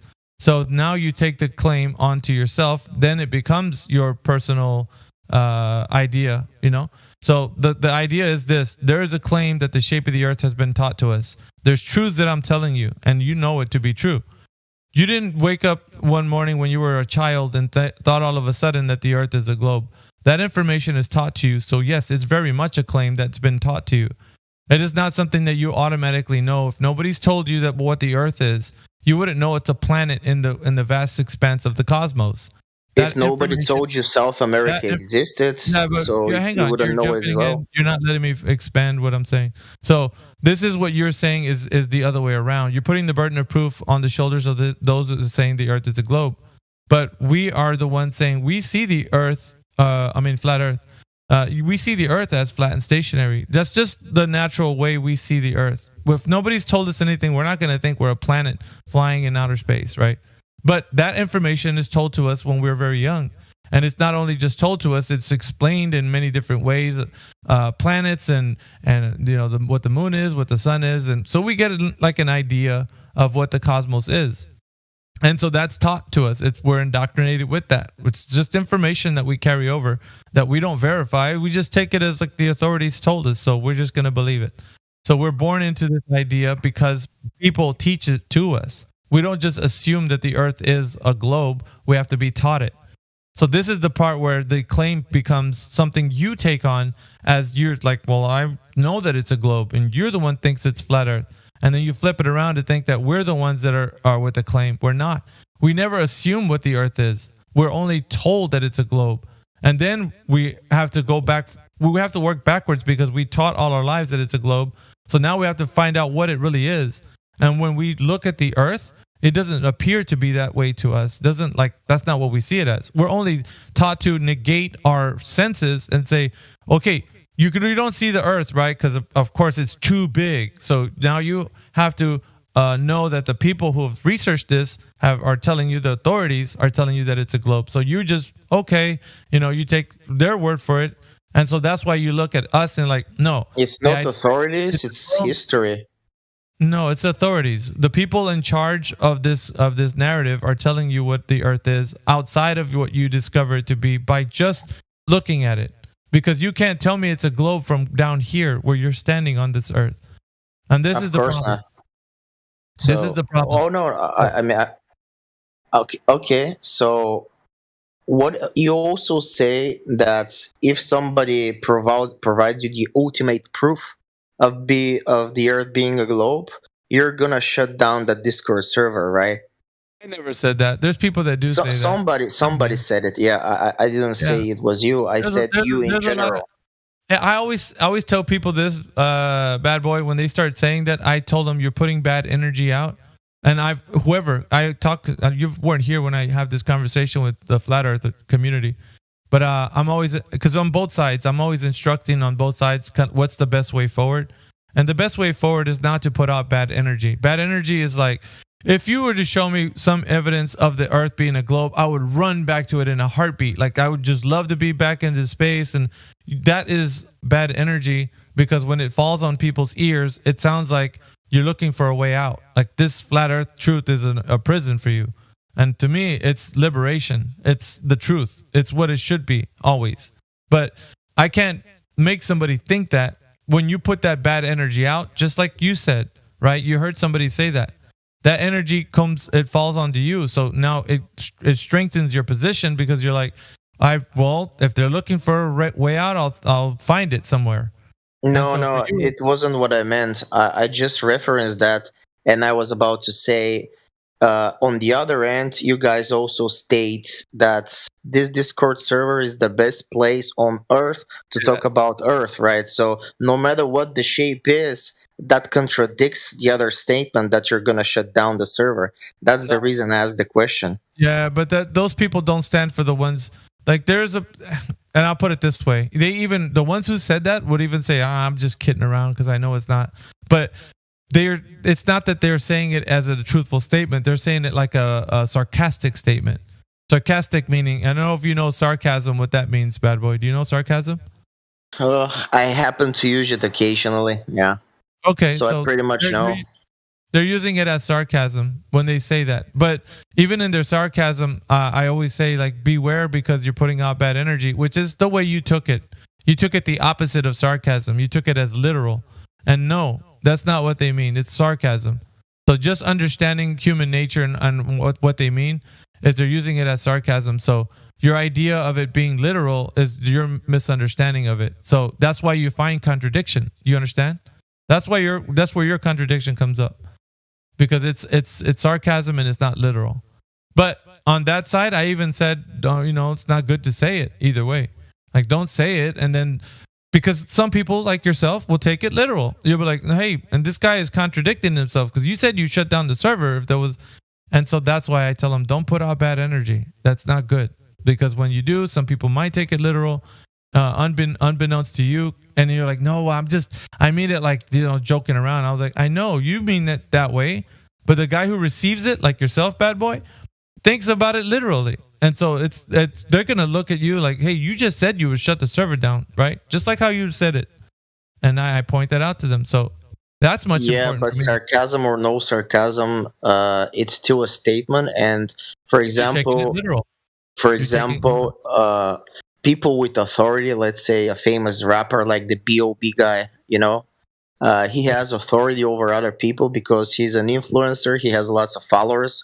So people expect that those kind of models, authoritative people, they stand by their statements, and actually when they say something, it should be serious. You know what I mean? So that's the reason why I ask. It's just a simple question, nothing to be worried about. But I don't think. But I clarify points because I think there is a lot of misunderstanding on both sides, and one of them would be this one. A lot of the misunderstandings stems from the way people use their arguments. I'm always like, I stand by what I say because I know what I'm saying. I'm fully aware of the things that I say. So when I speak the things, I'm not thinking like, oh, is this gonna be wrong in the future? Because I don't have to feel that way, and because I know what I'm saying. So if I hear somebody saying something that's not the right way, somebody could take it as sarcasm or somebody could take it as literal. I can hear the points on both sides. That's why I'm always like telling people, and maybe it falls on people's ears, like on the flat earth community, like, hey, this is great, or this guy's just being like annoying, like he's just saying that. But I understand the other side. If I was listening to somebody say that, I would be like you, like, well, didn't you say this? Like, you would shut the server down? Like I would, if I was kind of listening to it from your end. But that's why I always say things like, I'm always like, if you put out bad energy, that bad energy was going to come back to you. It will one day. Maybe not today, but someday someone was listening to you on the YouTube live stream. They're going to come back and you're going to be like, you're going to feel those words coming back. Like it's going to happen. It's a matter of time because you're putting bad energy out. So you believe in karma. Is that what you're saying? Well, I didn't say karma, but if you put bad energy out, it's people that are listening, you know what I mean? They're going to be misinterpreting how you're saying it if you're not clarifying what you're saying. So you have to at least, if you said that kind of a statement, you'd have to at least clarify. If you don't clarify, it could be taken either way, sarcasm or literal. And it's not up to you because you're putting that energy out. So however somebody receives it, they're going to return it back to you however they received it. So, I'm always like kind of just guiding, ideas and stuff, but people don't have to listen to me. That's not what I'm only just saying it as a point of reference. Like, think about it, I enjoy being a flat earther. I love it. Like to me, I wake up every day. I know the truth that I'm standing on is the right one. You think you know the truth, or you know the truth for yourself. That doesn't mean necessarily is the truth. No, I'm 100% certain that the physical and natural material world that I'm talking about is not a globe. There is no curvature at all, period. However, there's a lot of people. It's not according to me. It's like a rock is a rock, and it's a rock to you and to me, because that's the word we use to describe. So when you say it's marshmallow, then it doesn't have the properties that you said it is in the physical form. So but that's a wrong analogy. I'm not saying this. Reality is what it is. It does exactly. I agree on this one. It's irrespective of what you and I say. Like I could tomorrow say that rock is actually a seagull flying in the sky, and you're like, "What? You're crazy! It's physical form. It's a rock, dude." And so you start to disagree with me on those points. But yet I can say whatever I want. I'm not saying you can say whatever you want, but if you're talking about reality in the physical form, then you're going to have to describe it in a way that we both understand what reality is. So we come to an agreement, right? That's what happens. And you say a rock is a rock. I agree with you. We look at the definition. That's a rock. We come to an agreement.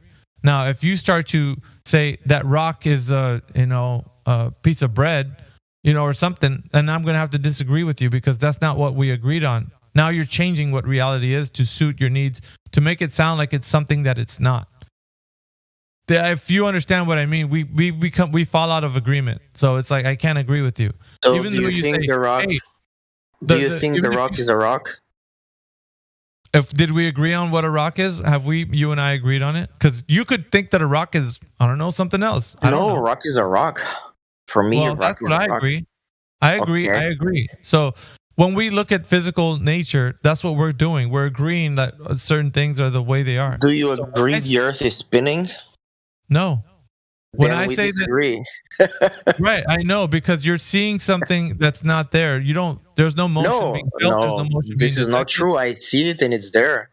No, and you can see it as well, but you don't want to. No, that's incorrect. Your perception of the senses has been warped by the people that have told you what to think. I'm using my own eyes. No science, no mathematics, nothing. Okay. You just go out and see it for yourself. No, tell me how you see the Earth moving, because that would take you to be independent of the reference frame that you're in right now. Tell me where you were independent. But I already answered that question yesterday. No, tell me where you were independent, bad boy, of the reference frame so that you could look at the Earth spinning. I need to know. Like I said, you guys like to use Polaris, right? As a proof that it's stationary, it's not moving.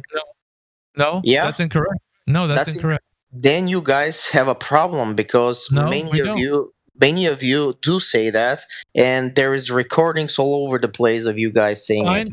People can say what they want, bad boy. That doesn't make it true. But they claim flat. Statement. So if somebody claims flat and says this statement at the same time, I must reference it, just like you referenced Neil deGrasse Tyson, right?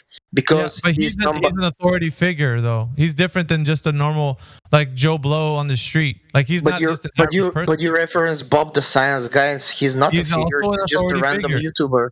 Yeah, he's an authority figure. No, he's not. He's a random YouTuber with low number of subscribers. He used to be. Now I don't know to what degree, but he used to be somebody that's an educator. So these people have assimilated a position in society. Whether you agree with that or not, that doesn't matter. They've assimilated a position in society. But the rest of the people who come here, they're not authoritative people. Newcomers are not. But you have the discussion with them, right? Yeah, you're not understanding this point, though. It's not like that. Whatever degree they achieved in life, that's the degree they achieved because they went through a specific academic, kind of a rule. Like, okay, so I'm moving from this position to the next one, and they graduated and so on. So they actually were people who went through these steps, right? These stages. Now, whether you agree with that or not, that doesn't matter. There's still like a teacher. There's still educators. There's still somebody who is an authority figure in the world's eyes. So the world would say that we've given them a degree and they are who they are. But I had the conversation with a fellow flat earther. Yeah, whether you say he said about Polaris. Hang on. But whether you agree with that or not, that's not up to you. They are who they are. They are an authority figure. They're somebody, and you say no. Yes, they are. By the world's eyes, they were given a specific role, and that's all that they can be. Because they went through the steps of academia to achieve that. So when somebody like you says, we don't listen to Neil deGrasse Tyson, then that goes contrary to what you previously would think about your paradigm. I haven't said that. They're the authority figures that govern like how people learn. They teach people what to know and how to know it. And that's what we're saying. It's like on that side, when people say, we don't listen to Neil deGrasse Tyson, well, you're cherry picking then what information you want to fit your paradigm. But these guys, they're the ones that are telling you what it is. You guys are wrong.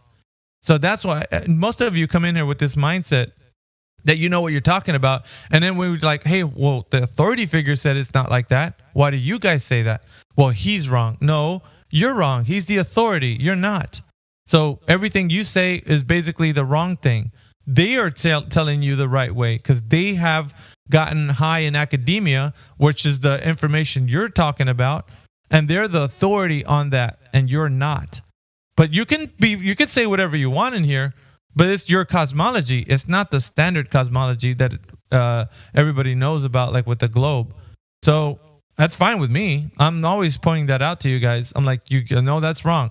Now, I'm not saying that's wrong because I'm saying it, but it's disagreeing with what they're saying. So I correct even people with the globe mindset because they don't even know what they're saying. They just want to make up whatever to win an argument. And they're forgetting that it's going against the narrative all the time. And I'm always pointing that out to people all the time. No, that's wrong. Why are you saying it's wrong? Because it disagrees with what the narrative is, personally, on its face. And you guys don't realize that. It's going to take you some time to know what they're saying and then come back with the information exactly like how they said it and then talk to us about it. But until then, I'm going to keep saying, nope, you're wrong. Nope, you're wrong on that too. Every single time, because it's not what I'm saying, disagreeing with you. It's what they're saying and disagreeing with you. That's the way it is. It's always been that way. Miggy, you talk too much, not to say anything bad, but I want to respond. If you give me the opportunity to. Man. Unless you have something against Neil deGrasse Tyson. No, fuck him. I don't want to talk about him. Well, I know you don't because he destroys your point and he's an authority. No, I don't even know if he destroys my point. I haven't looked into that yet because I'm not talking about deGrasse Tyson right now. He's out of the topic, but he's out of the topic at the moment. No, I want to ask you, why do you know the Earth is flat? If you can answer me this question, as simple as possible. Because there is no measurable curvature. That's it. Only for this reason. Yeah, if the Earth isn't curving anywhere, then what is it? So that's the only reason you care about. I answered your question. Answer my question. If the Earth isn't curving anywhere, what is it? You observe flat. That doesn't. If the Earth isn't. See how difficult it is for you, bad boy, to respond to me because you've been programmed not to say the truth. You've been programmed. Okay, what was your question? Why do I think the Earth is spherical? If the Earth isn't curving anywhere, what is it? No, that wasn't your question. It was something. No, that is my question. If the Earth isn't curving anywhere, what is it? It is curving. What are you talking about? You're allergic to the truth, aren't you? No. If the Earth isn't curving anywhere, what is it? If the Earth isn't curving anywhere, what is it? It would appear flat. You would observe flat because. No. That's not. I'm not talking about appearance. I'm not talking about appearance. If the Earth isn't curving anywhere, what is it? Only one word would sit there. If it's not curving anywhere, what is it? Are we talking about shapes here? So if something is not curving, obviously it's going to be flat. Thank you. That's obvious. Thank you. You're asking me rhetorical questions here. I know, but it's difficult for you to answer because it goes against everything that you're screaming. No, because I'm careful what I'm gonna say. Because next time you're gonna record me again, you're gonna say, "Hey, this guy said this. This guy said that." I don't care. People can record you, but you stand for your state. You should be able to stand for your statements, bad boy. You should be able to be somebody who stands on all 10 toes and say, "You know what? I said that. I responded to him." I'm being sarcastic sometimes, so. Well, it doesn't matter, but like, here's the thing. Everybody's so afraid to lose foothold on what they have to say that they don't want to say the things. And you guys have the worst problem. You blame them? You blame them. Why that is? Yeah. Because you guys attack them all the time. They're scared of being wrong. You guys are afraid, so afraid of saying the truth. I say this to all the people that come here that are of the globe mindset. I'm like, look, if the Earth isn't curving anywhere, what is it? And they stay silent. And they're like, well, I don't know. What do you want me to say? I'm like, just say the truth. Speak the truth. Speak it from your mouth. Yeah, but you're talking plural. I'm not those kind of people. I'm not afraid of this. In the statement that I'm saying, I'm not saying what you perceive reality to be. I'm not saying that. I'm saying in the statement, be truthful. In the statement. Now, I'm not telling you what you perceive it. I'll say it once again. In the statement only. Yeah, but I'm not afraid of being not right. That's my point. You said plural tense. You didn't answer the question like it should have been answered with the one-word response. Because I wanted to be sure exactly what you're asking me. And since I'm not Native American and English is not my... Bad boy, don't give me that not native stuff. You little slice Snake, Well, don't do you said you should stand by your statement, so you blame me for asking a couple of times No. what I exactly think is you your think I'm question. leading you by the nose hairs into a specific thing so I can trap you, and that's what you're like. This guy's trying to be a weasel. He's trying to trap me. I'm not doing that. I just want you to be truthful on things that you say. That's it. If you in a statement say, yeah, if it's not flat, if it's not curved, it's flat. What's wrong with can that? I ask you the same Yeah, thing? what's wrong with that? Be truthful as well. Can you be truthful? I can be. Okay, a rock is a rock, right? Of course. Do we agree on that? Yeah. Do we agree on what a rock is? Yeah. Do we agree on what rock is? Yeah. If by the definition of a rock, we could agree. Okay. Have you seen the curvature? Have I seen the curvature? No, I have not. Of the earth. Okay. Have you seen God? Have you seen the Creator? I have not seen the Creator God, like which in the one that I describe is in the biblical understanding. It doesn't matter how he's described. You know, higher force, higher power. The way I understand the Creator God, I have not seen him. So no. Okay, so you're truthful, right? You said you haven't seen him. You haven't spoken to him. You haven't done anything, right? So in that case, we should say God doesn't exist. Hang on, bad boy. You're adding stuff in there. You're putting words in my mouth. No, you can't put words in my experience. My experience is, yes, I have talked to him, but I have a conversation with him of my own to him in my own personal journey. You can't say that I can't have a conversation with him. You, on the other hand, will assume that I don't because I haven't seen him. No, I didn't say that, but that's your belief. It doesn't mean it's reality. No, I know, but I'm telling you my experience. Yeah, I agree on that. You can't say you started to add things like, well, you haven't talked to him, and no, you can't add stuff to my experience. I'm telling you my experience. So I tell you what my experience is. You can say what you want, but my experience is my experience. It's not yours. You can't tell me what my experience is. Then you're wrong. Absolutely. Yeah, there you go. Okay. See how difficult it is? You can't talk about the Creator with somebody. It's like, I can't tell you what your dream is like last night and say you're wrong because you're like, wait a minute. You can try and guess. I know, but you can tell me that I'm wrong because I would be because I didn't experience that. You did. That's the truth, right? Okay. All right. Great. We agree to disagree. Well, on this point, because there's no foundation for like physical form truth here. It's more like a belief and experience and such. But we do have some new people in there. What's up, guys? We got Timbo in here, Young Gertie, Q-Bert's in there, Quetz, Julius. Every time we start to talk each other, people just come. I don't know if that's a coincidence. We can't have this forum to ourselves, man. Like, What's up? What's up, Gertie? Yo. What's up, Q-Bert? Just having a conversation with Bad Boy here. You can have a conversation with Q-Bert. He's a glober. He's fine if he believes it. There is a globe. What are you, Bad Boy? He doesn't believe it. He knows it. What are you? What am I? What do you think I am? By the way you heard me talk. I have no idea. You see how they don't answer you straight? I come from the real world, and up, bro. Just tell him straight out. Just tell him what you look. I believe the Earth is a globe. Why is it so difficult? You guys are allergic to the truth, bro. What's up with that? But you're enforcing me to speak the way you speak. Everybody's different, you know. But truthful? Maybe that's a bit of what the world needs now. Is truth, right? Just say it from your chest. I believe the Earth is a globe. No, I don't believe the world is a globe. I know the Earth is a globe. That's two different statements. Well, then say that then. I mean, I don't care, but like say it. No, the man's asking you a direct question. Give him a direct answer. All right. That's what I was asking for, though. I appreciate the answer. Great. I don't know, man. I think that because you know what it is, though, Gertie. I think in this forum, everybody's trying to think like, what? How is he? I listened to Gertie before. He was a glober, apparently. But the science guy was. He doesn't know either way. Here and he asked him a question, and he didn't respond to it.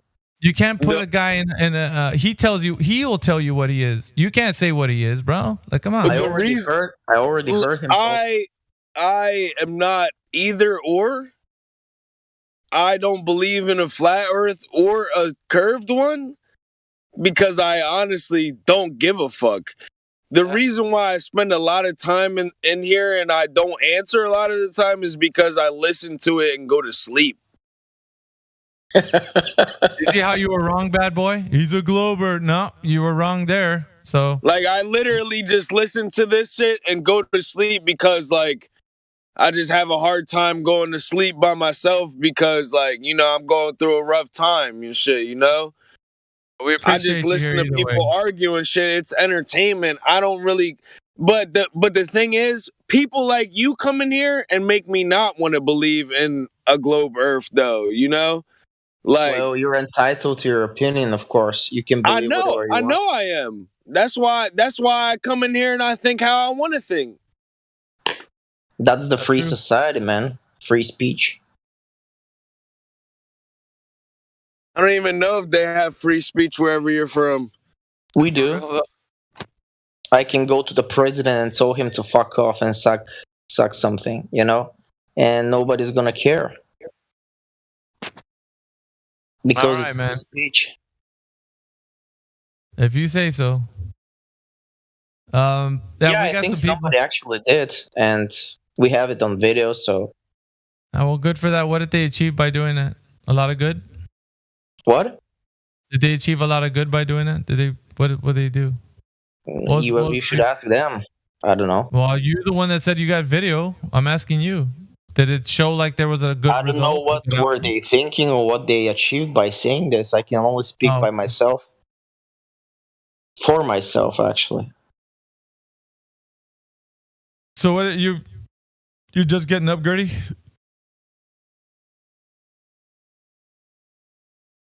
I think I'm under the impression Miggy doesn't like me. No.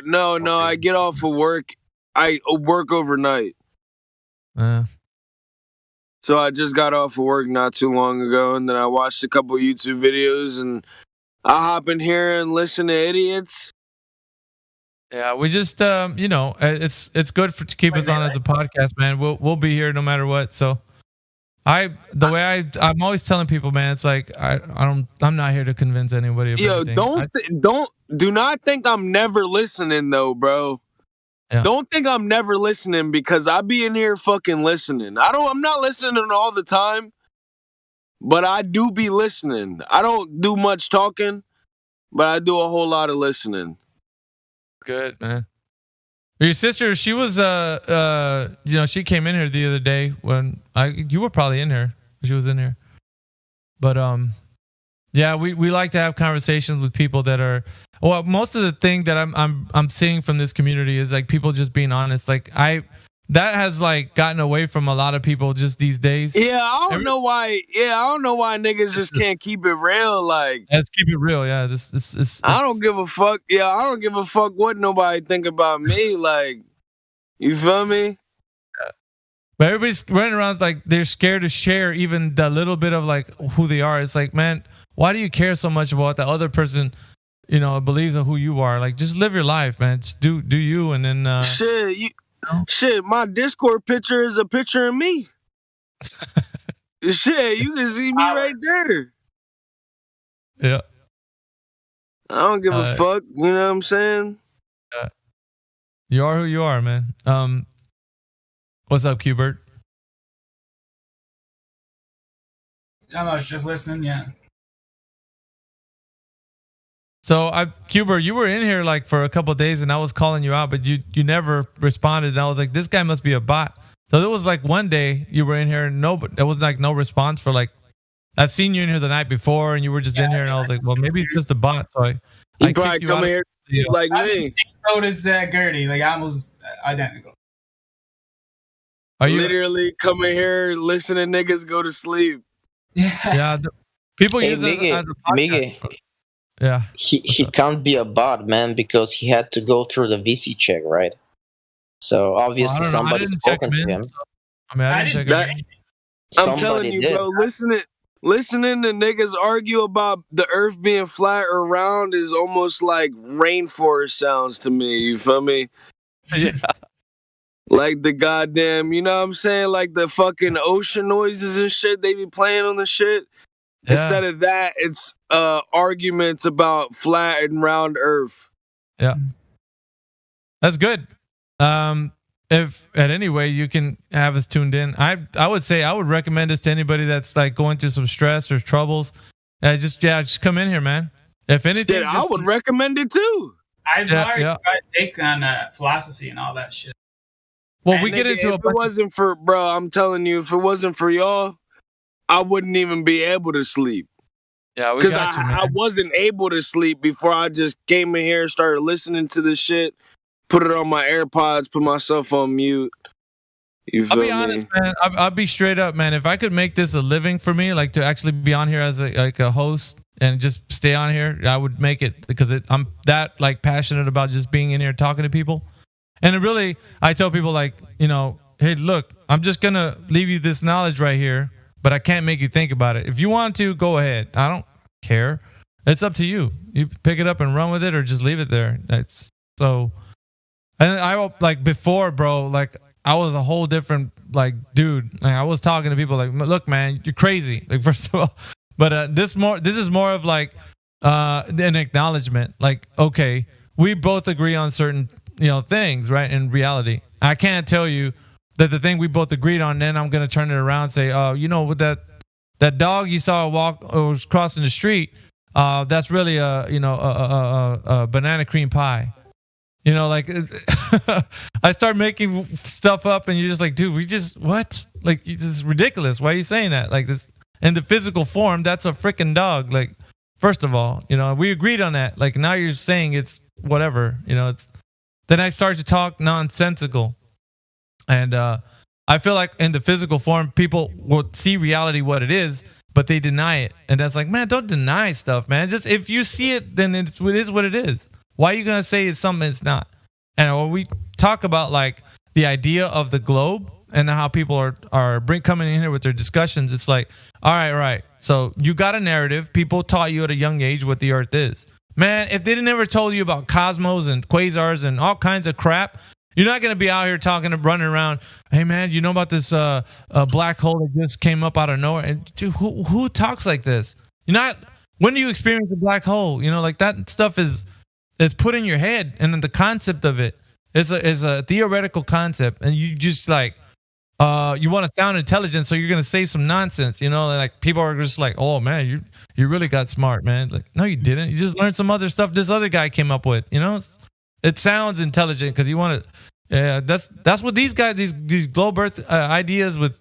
There's a Earth-like planet only a few billion light years away. It's like, all right, man, what are you gonna do with that? Like, you're gonna get on some kind of rocket and go down there, take you 1,000 generations to get there? Like, you're not even gonna see that, man. Like, even if that was plausible. What's that, Hubert? All of this here science is built off our forefathers' research, right? I hear you something about science and forefathers, but you're real low, man. Say again? It was built off lots of research, right? No. It's built off of ideas of humans that are fallible. That they said that it is what it is. And the shoulders of giants that you're speaking of are just people with just ideas. And because nobody could challenge them of their authority figure, they just passed it down to generations of people. Well, it was a very common. So that's how hierarchy works. The common people wouldn't be able to read or write. And because of their knowledge restrictions, they were taught certain things. They couldn't read and write, so they weren't able to decide for themselves, and therefore assumed that the authority figures were teaching them the correct way and assimilated that knowledge and then just passed it on forward. And those shoulders of giants are really just shoulders of indoctrinated, deceived people. That's all. That's what passing information is, because you don't have to reinvent the wheel. If they didn't teach us anything, we would be stuck in the Stone Age. No, that's incorrect. People have a free-thinking, critical mind, and you assume that they don't, so they have to assume that the I'm not assuming it's a fact. Oh, yes, you are. You're saying that's how knowledge works. No, it doesn't. A critical thinking mind would take that information on and think about it, and then see if that whatever they're saying assimilates the reality in which they are living in, and then check that within reality. So if you're an engineer, if you grow up to be an engineer, you don't have to you have to do all the research yourself in order to confirm. No, it is. It's wrong analogy in your view. But yeah, because you're working with things on the earth, you're not working with ideas from the cosmos. That's the difference that you're talking about right now. You're assuming that what I'm saying is relevant to like. I'm referencing to what you said. You said they've been indoctrinating it's a wrong us. Analogy. I know. We didn't know. Yeah, if we didn't know about space, we wouldn't. If they didn't teach us about space and what you know about space, bad boy? What you know about space? What do you know? What is it in space you know about that's been passed on to you from some other guy giving you an idea? What you know about space? The right question would be, what do I know about China? And to be honest, not much. You just said we know about space. I'm asking you what you know about space. What do you know about space? What do I personally know about space? Yeah, what do you personally know about space? That it's huge. It's man. Infinite. Thanks. That's what I know about space. We can, hey, bad boy, we can thank Captain Obvious and his faithful sidekick. Duh. Dude, that's obviously the truth, man. Space is big. Oh, man. You asked the question, I responded. That's it. Yeah, but that's not what I mean. You know exactly what I'm talking about. Like, what about space, dude? And I mean the vacuum. You're jumping topics. You're saying we've been indoctrinated, and if they didn't tell us about this, we wouldn't know it, right? And I gave you the right analogy with engineering. Bro, if they didn't give us the information for ages, we would be stuck to the 1800s or even wrong analogy even worse. Once again. You're using the analogy incorrectly. Yes, you are. Let's ask other people, not only us. You're attributing engineering. What other people think. No, hang on. No, because it's a wrong analogy. You're attributing engineering to something that we work with on Earth, right? That's what you're attributing this analogy to. Well, we work with certain mechanics here, and we pass that information. That's fine. You can do that. Are you saying you want to work in space? Go to NASA. No, dude. You're not, bad boy. You're way off you're way off the reservation, bro. Like seriously, with this analogy, you're just way off. Because it's like you're trying to attribute something we can physically work with, engineering, to the analogy of something you can't work with, like the stars. Hello. Why would you want to work with the stars? Because that was your analogy, dude. That was your analogy. Space is like we're getting all this information from the people. It's just like engineering.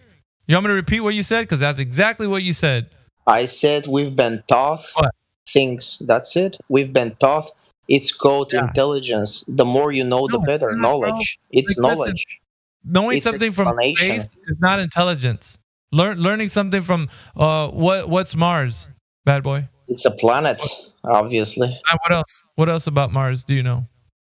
It has a North Pole and a South Pole. What else? Okay. That's it. What else? It's red. And what else? What else?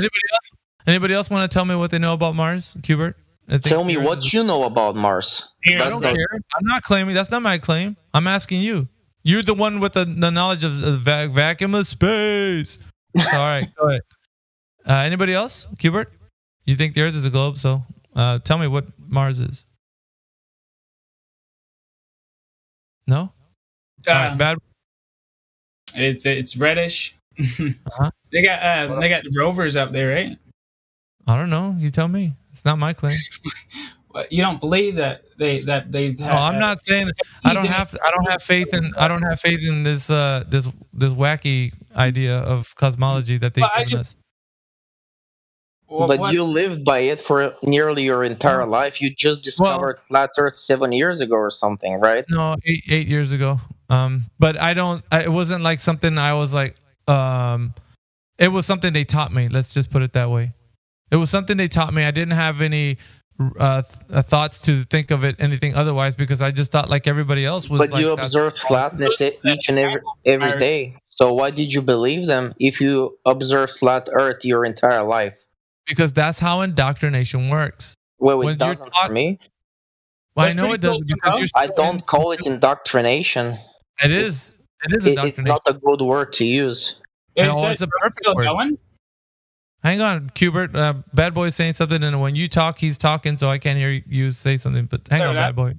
Qbert, go ahead. I was just commenting on Timbo. He posted some Mars pictures of the drone that they got. Yeah. What? Okay. And what else? Because I asked what you guys know about Mars. I think Bad Boy was saying it's got 2 poles and it's red, and that's it. That's all you know about Mars? What else do we know about Mars? Go on Google and just read it for yourself. I'm not the encyclopedia. It's not my claim. I don't care to know about Mars. Well, I said the most important thing about Mars. It's a planet. I'm asking you. You can go to Google. You can go to Google and tell me what it is, because I don't care to know. I don't give a damn about Mars. You asked me, I answered the question. I'm asking you, and you're like, well, you just go to Google. Well, why don't you tell me? You asked me to give you all the information about Mars. No, I said, I didn't all. I said, just tell me what you know, dude. Is that all you know? It's my claim, right? Because it's my claim? And it's red. That's what okay, your claim, the Earth is flat. What are the dimensions of it? You don't know, right? Is there a dome? You don't know, right? I could talk to you about flat Earth, but we're not going to switch this around. The topic at hand is your knowledge about the vacuum of space. So go ahead. Tell me what Mars is. Keep on. 2 poles, it's red. What else you got? Huh? Nothing? Oh, so that's all we got. 2 poles and it's red. Sorry, Qbert. I'm going to go switch it to you now. All right, Qbert, what do you know about Mars? There's a rover. What else? Anything else? I was just wondering. All right, Mars is the 4th planet. Hang on, Bad Boy. We got to give Qbert the freaking floor, dude. At least for a little bit. He's trying to talk. Go ahead, Qbert. No, continue. All right. Okay, so Mars, as far as we know, there's rovers on Mars. It's got 2 poles and it's red. Right, Bad Boy? No, that's not right. Okay, Mars is the 4th planet from the Sun and the 2nd smallest planet in the solar system, being larger than only Mercury. In the English language, Mars is named for the Roman god of war. Mars is a terrestrial planet with a thin atmosphere, which is less than 1% that of Earth's, and has a crust primarily composed of elements similar to Earth's crust, as well as a core made of iron and nickel. Mars has surface features such as impact craters, valleys, dunes, and polar ice caps. It has 2 small, irregularly shaped moons, Phobos and Deimos. Is that enough information about Mars, Miggy? Yeah, you can stop there. You can stop there. All right, so now, because you know, right? That information you just gave me it's pretty interesting. Now my next question to you is going to be pretty difficult. But nevertheless, since you know, you should be able to answer me. How do you know Mars has a nickel and iron core? Dun dun dun dun dun dun dun dun. The vacuum of space. Woo! Make your head explode. Hey man, I didn't dig that ditch. You did. I just threw your body in it. So all right. So researchers at NASA's Jet Propulsion Laboratory, analyzing 3 years of radio tracking data from Mars Global Surveyor spacecraft, concluded that Mars has not cooled to a completely solid iron core. Rather, its interior is made up of either a completely liquid iron core or a liquid outer core. That's it. Any more questions? They don't know either, huh? Either or? Huh. The vacuum of space. Yeah, but at least we do something. We do know something, and you don't know. You don't know as well. You claim flat, but you don't know anything about flat, right? So what are the dimensions of Earth? Oh, we can't go there. They're gonna shoot us. We don't know the dimensions. Is there a dome? No, we don't know the dimensions of the dome because we don't know if there is dome. Actually, we disagree with other flat earthers. Okay, what's the distance to the local sun? We don't know. What is the sun made of? We are not sure. What is the distance to the moon? We don't know. So apparently you guys don't know anything about flat Earth except it's flat, right? Pretty much. Well, seems like you don't know as well, but we know pretty much more than you guys, so. Yeah, I know. I know you do. You're full of knowledge, aren't you? You're just a big old knowledge fruit basket. It's something. It's not full of knowledge, but it's something. Well, yeah, you think you know everything. That's fine. Hey, but maybe apparently when asked a specific question, you're like silence. What's your profile picture? I'm just curious. Is that from South Park? Huh? What? Your profile thing. Are you talking to Miggy or me? No, he's talking to you, I think. Miggy. Me? Yes. Oh, that's me. That's me. So your profile, where's that from? Your profile picture?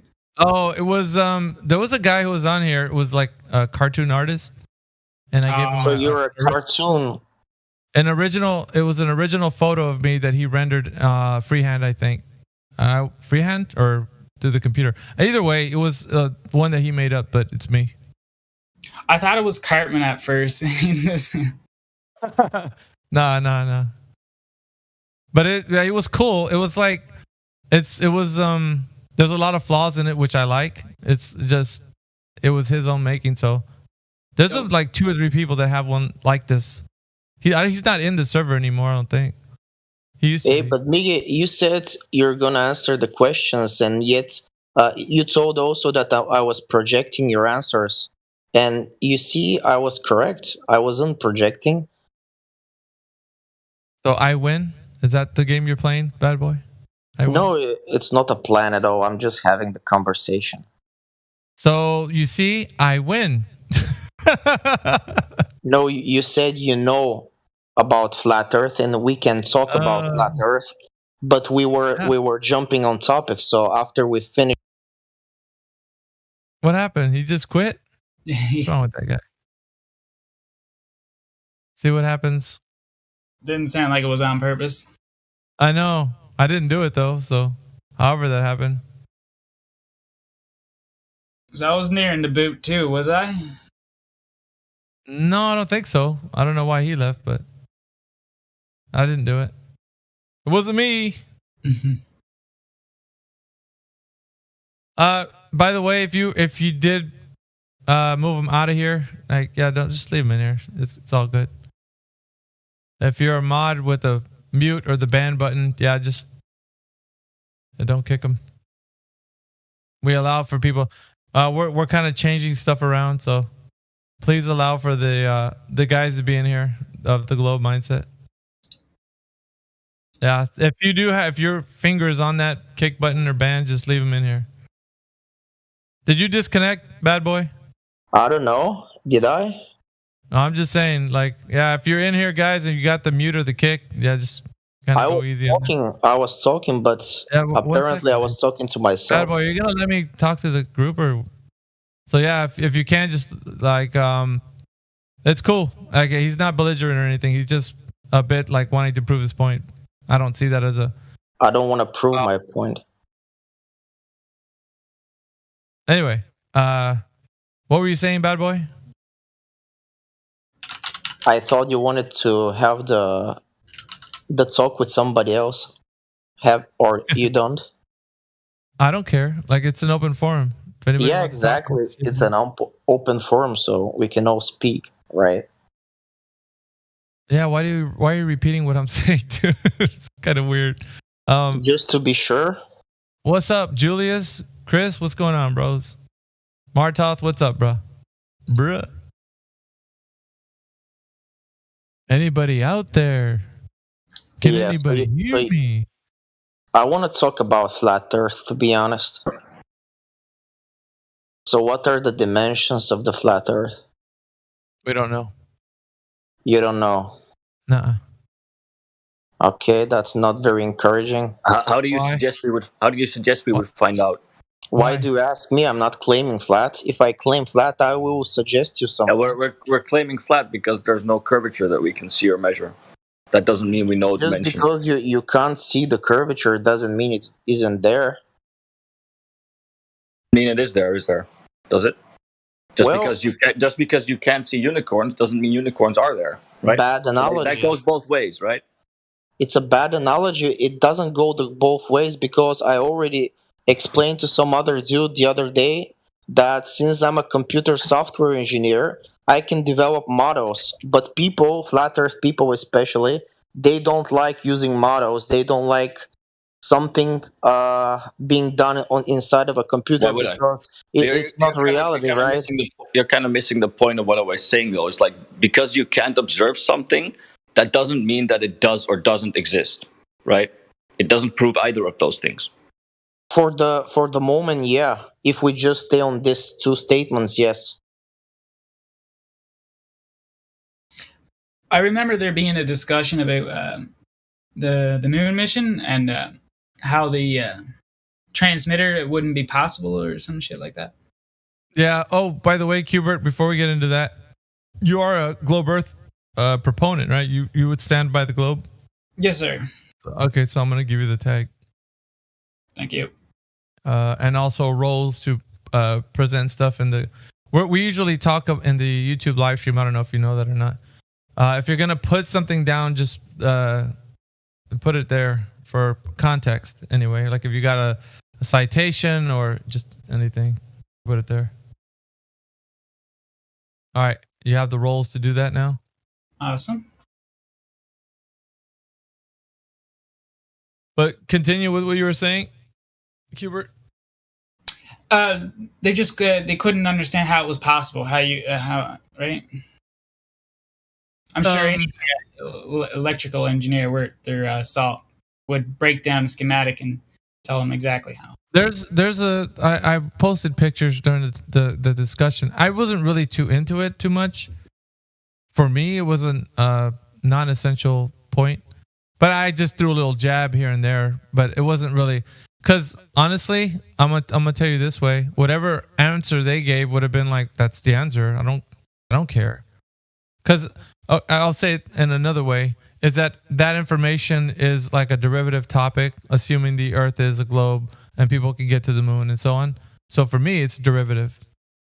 I don't look at that. And people can argue either way about the power and the capacity and all kinds of like engineering that falls behind it. But because it exists, that whole idea exists in a place that I know is not able to be reached, then for me, it's like, it's just ridiculous.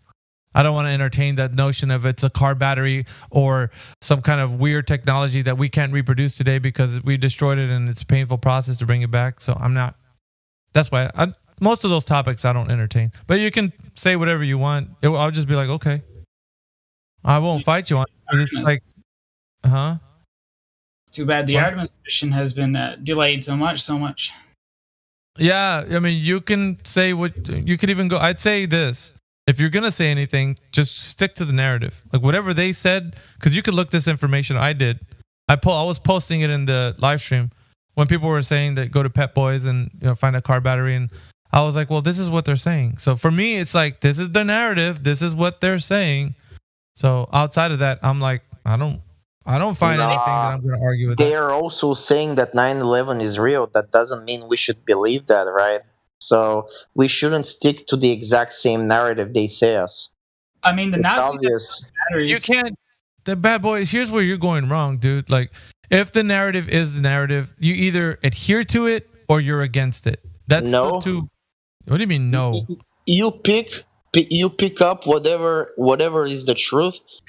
You don't agree to everything your mother says to you, right? Everybody's parents lie. That's not the cosmology. But you trust your parents, right? The analogy on what we're saying, though, is about cosmology. You have to always take it into context. You take it out of context, and you try to make an analogy within like what we can know here on Earth. And that's different. You can't use something on Earth to talk about something that's not on Earth. That's where you're going wrong. So, like, and I told Qbert, if you're going to look into like what device they used and what was a transmitter and all that, they tell you on their you go to the site and it tells you they even show pictures of the device and stuff. So I don't have any qualms with that. I'm like, that's what they said. You guys, if you don't adhere to this, if you're on the globe side and you don't adhere to the narrative, then you're wrong. I'd say you're wrong on the face of what they're saying. Not because I'm telling you I believe in space. Like, I'm just saying they're explaining it a certain way. And you're telling me a whole different way. So now you're making a story up that they didn't say. I don't know, Qbert, do you know what I mean? Like somebody from the globe side needs. Where can I find the link? Sorry. I looked it up. I had pictures. I probably had to go back. I drop images. I drop like what they said, how they stored it, all that stuff. Like it was all lined up for everyone. Oh, the memory, the ferrite core memory. That's there was I want to say there was a couple of like those suitcases they carry. I call them suitcases, but they were obviously just cases of equipment that they explained they were using, and there was a box. It was like a white box or something that was the actual transmitter, and it was talking about the, It worked on a satellite frequency, right? I want to say yes. A part of it was there was the lunar lander that was like transmitting, and also there was a signal to a satellite, but it was an all satellite transmission. You got to look into it. They had like a diagram. Like I said, like that's their explanation. I'm not telling you I agree with it. I'm just saying that's what they said. That's what another thing I admire is how versed you guys are in the fucking. Of course. One of the things I would say is that I'm honest. When you talk to me, I'm going to be honest with you. Like I'm not going to tell you, nah, man, that can't happen. I'm like, this is how they said it happened. I don't agree with it, but this is what they're saying. So. And one of the things that I do, although people find it to disagree with me on this, globe earthers, I would say, when they speak a narrative, I'm like, no, you're incorrect. That's not what they said. And they're like, what do you mean? This is how. I'm like, you can't say something contrary to the narrative because you're making up your own cosmology at that point. And then you're wrong because they're not saying what you're saying. If they were here, they would correct you. And then you would fall in line with like, okay, well, we got to listen to the authority. Of course you do. That's how it works. Just like Bad Boy was saying, it's like we get information from the people. That's how that works. And I'm like, well, if that's true, then why are you going against what they're saying? Like they don't ever say things like you could see curvature from Earth. You guys would all be like corrected, probably scolded and be like, what are you doing? You don't ever go into a discussion if you're not fully prepared to have it, especially not one of like stuff that you don't know. And so you should defer. I don't know. It's, talk to the scientists kind of. And I would say on those occasions where you're like, well, my knowledge is not vast. And see, when science communicators, Qbert, step foot in this server, they did a couple years ago, they were saying that. They were like, these are the things that we don't know. But they were coming from a point of like, they don't have an agenda. Anti-flat earthers have an agenda. They're like, they want to win an argument. It's like, dudes, you're looking at this incorrectly. How does in your perspective, right, in your worldview, how does science work? Well, you say that science is always evolving and it's always going to if somebody comes up with something better than what the previous one has, then we go with that. That's how science works. Yet when it comes to the topic that we're talking about, we start talking about like, well, that's settled science. No, it's not the way you should know it. It should be something that's malleable. It could be changed later on. Newton went into Einsteinian, things like that move forward and progress with the ideas that they set forward. But I'm always hearing these arguments as like something like, no, we know the Earth. It's like, well, you're saying that now, but later on you're going to be wrong. Because that's how, like, obviously, that whole narrative seems to be working. That guy said something, no, he's wrong. That guy said something, no, and they're like, that's how science works.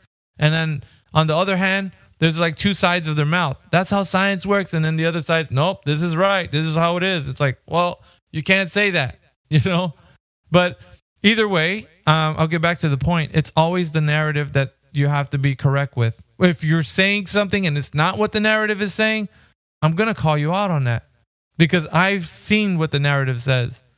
And so I'd say that on both sides, right?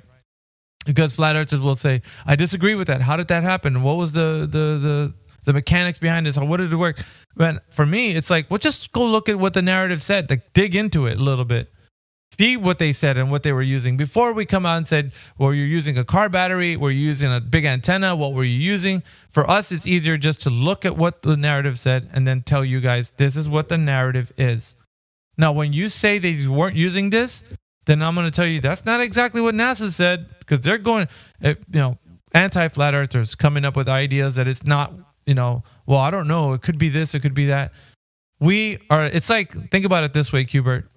It's like talking to somebody who's going to the gym every day, working out, having a fit body, and then you're gonna step in a ring with them. Like the first time, you never worked out in your life. You eat unhealthy, and you're gonna step in a ring with somebody who's been, training all the time.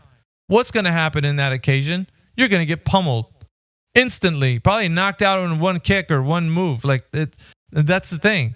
Because of the fact that we're coming against people who are so uninformed, it's not even I'm always saying like, hey, let's get some people in here who are in the educated standpoint or at least know what they're talking about, because it's just, I often stand back because I don't even need to jump in. Like, honestly, like to me, it's like, I don't want it's because people are so uninformed. Then they come in here, they're like, yes, this is what I know it to be. It's like, dude, Neil deGrasse Tyson says you cannot see the curvature of the earth from the earth. How many times do we got to repeat that? Well, we don't believe in Neil deGrasse Tyson. Bro, he's the authority. He obviously got that in that position for a reason. Not only that, he is a science communicator. Now, you mean to tell me this man who has millions of followers, who has people actually agree with him wholeheartedly, this one random person on the internet is going to come onto a Discord and disprove the guy who they're supposed to be agreeing with? No. You should be aligning with him, everything that he's saying, because he's the top guy who denounced Pluto as a planet. And you don't have that authority. Oh, he did. And that's the thing. Like, you looking at authority and how they're being like proponents of the globe anyway, people who side with the globe, they're just forgetting all those giants at your shoulders you were standing on, and now you're just spitting on them. How convenient, throwing him under the bus. We don't agree with Neil deGrasse Tyson. That's crazy. He's kind of annoying. I find it very annoying to me. It's like, no, dude. And that's when I start getting upset. I'm like, you guys, I'm not going to listen to you, because you should be at least saying what they're saying, at the very least. And then I'd be like, yeah, you got the globe earth stance at least. Stand on your 10 toes and speak like the way they're saying it. Say the narrative. And you're basically saying globe earth stuff. And I told people, I don't care if you believe the earth is a globe. But when you say and then you start speaking against the narrative, oh boy, you're going to have a rough time in this place. Because it's so big, right? That's why you can't see it. Yes. The idea, the concept, the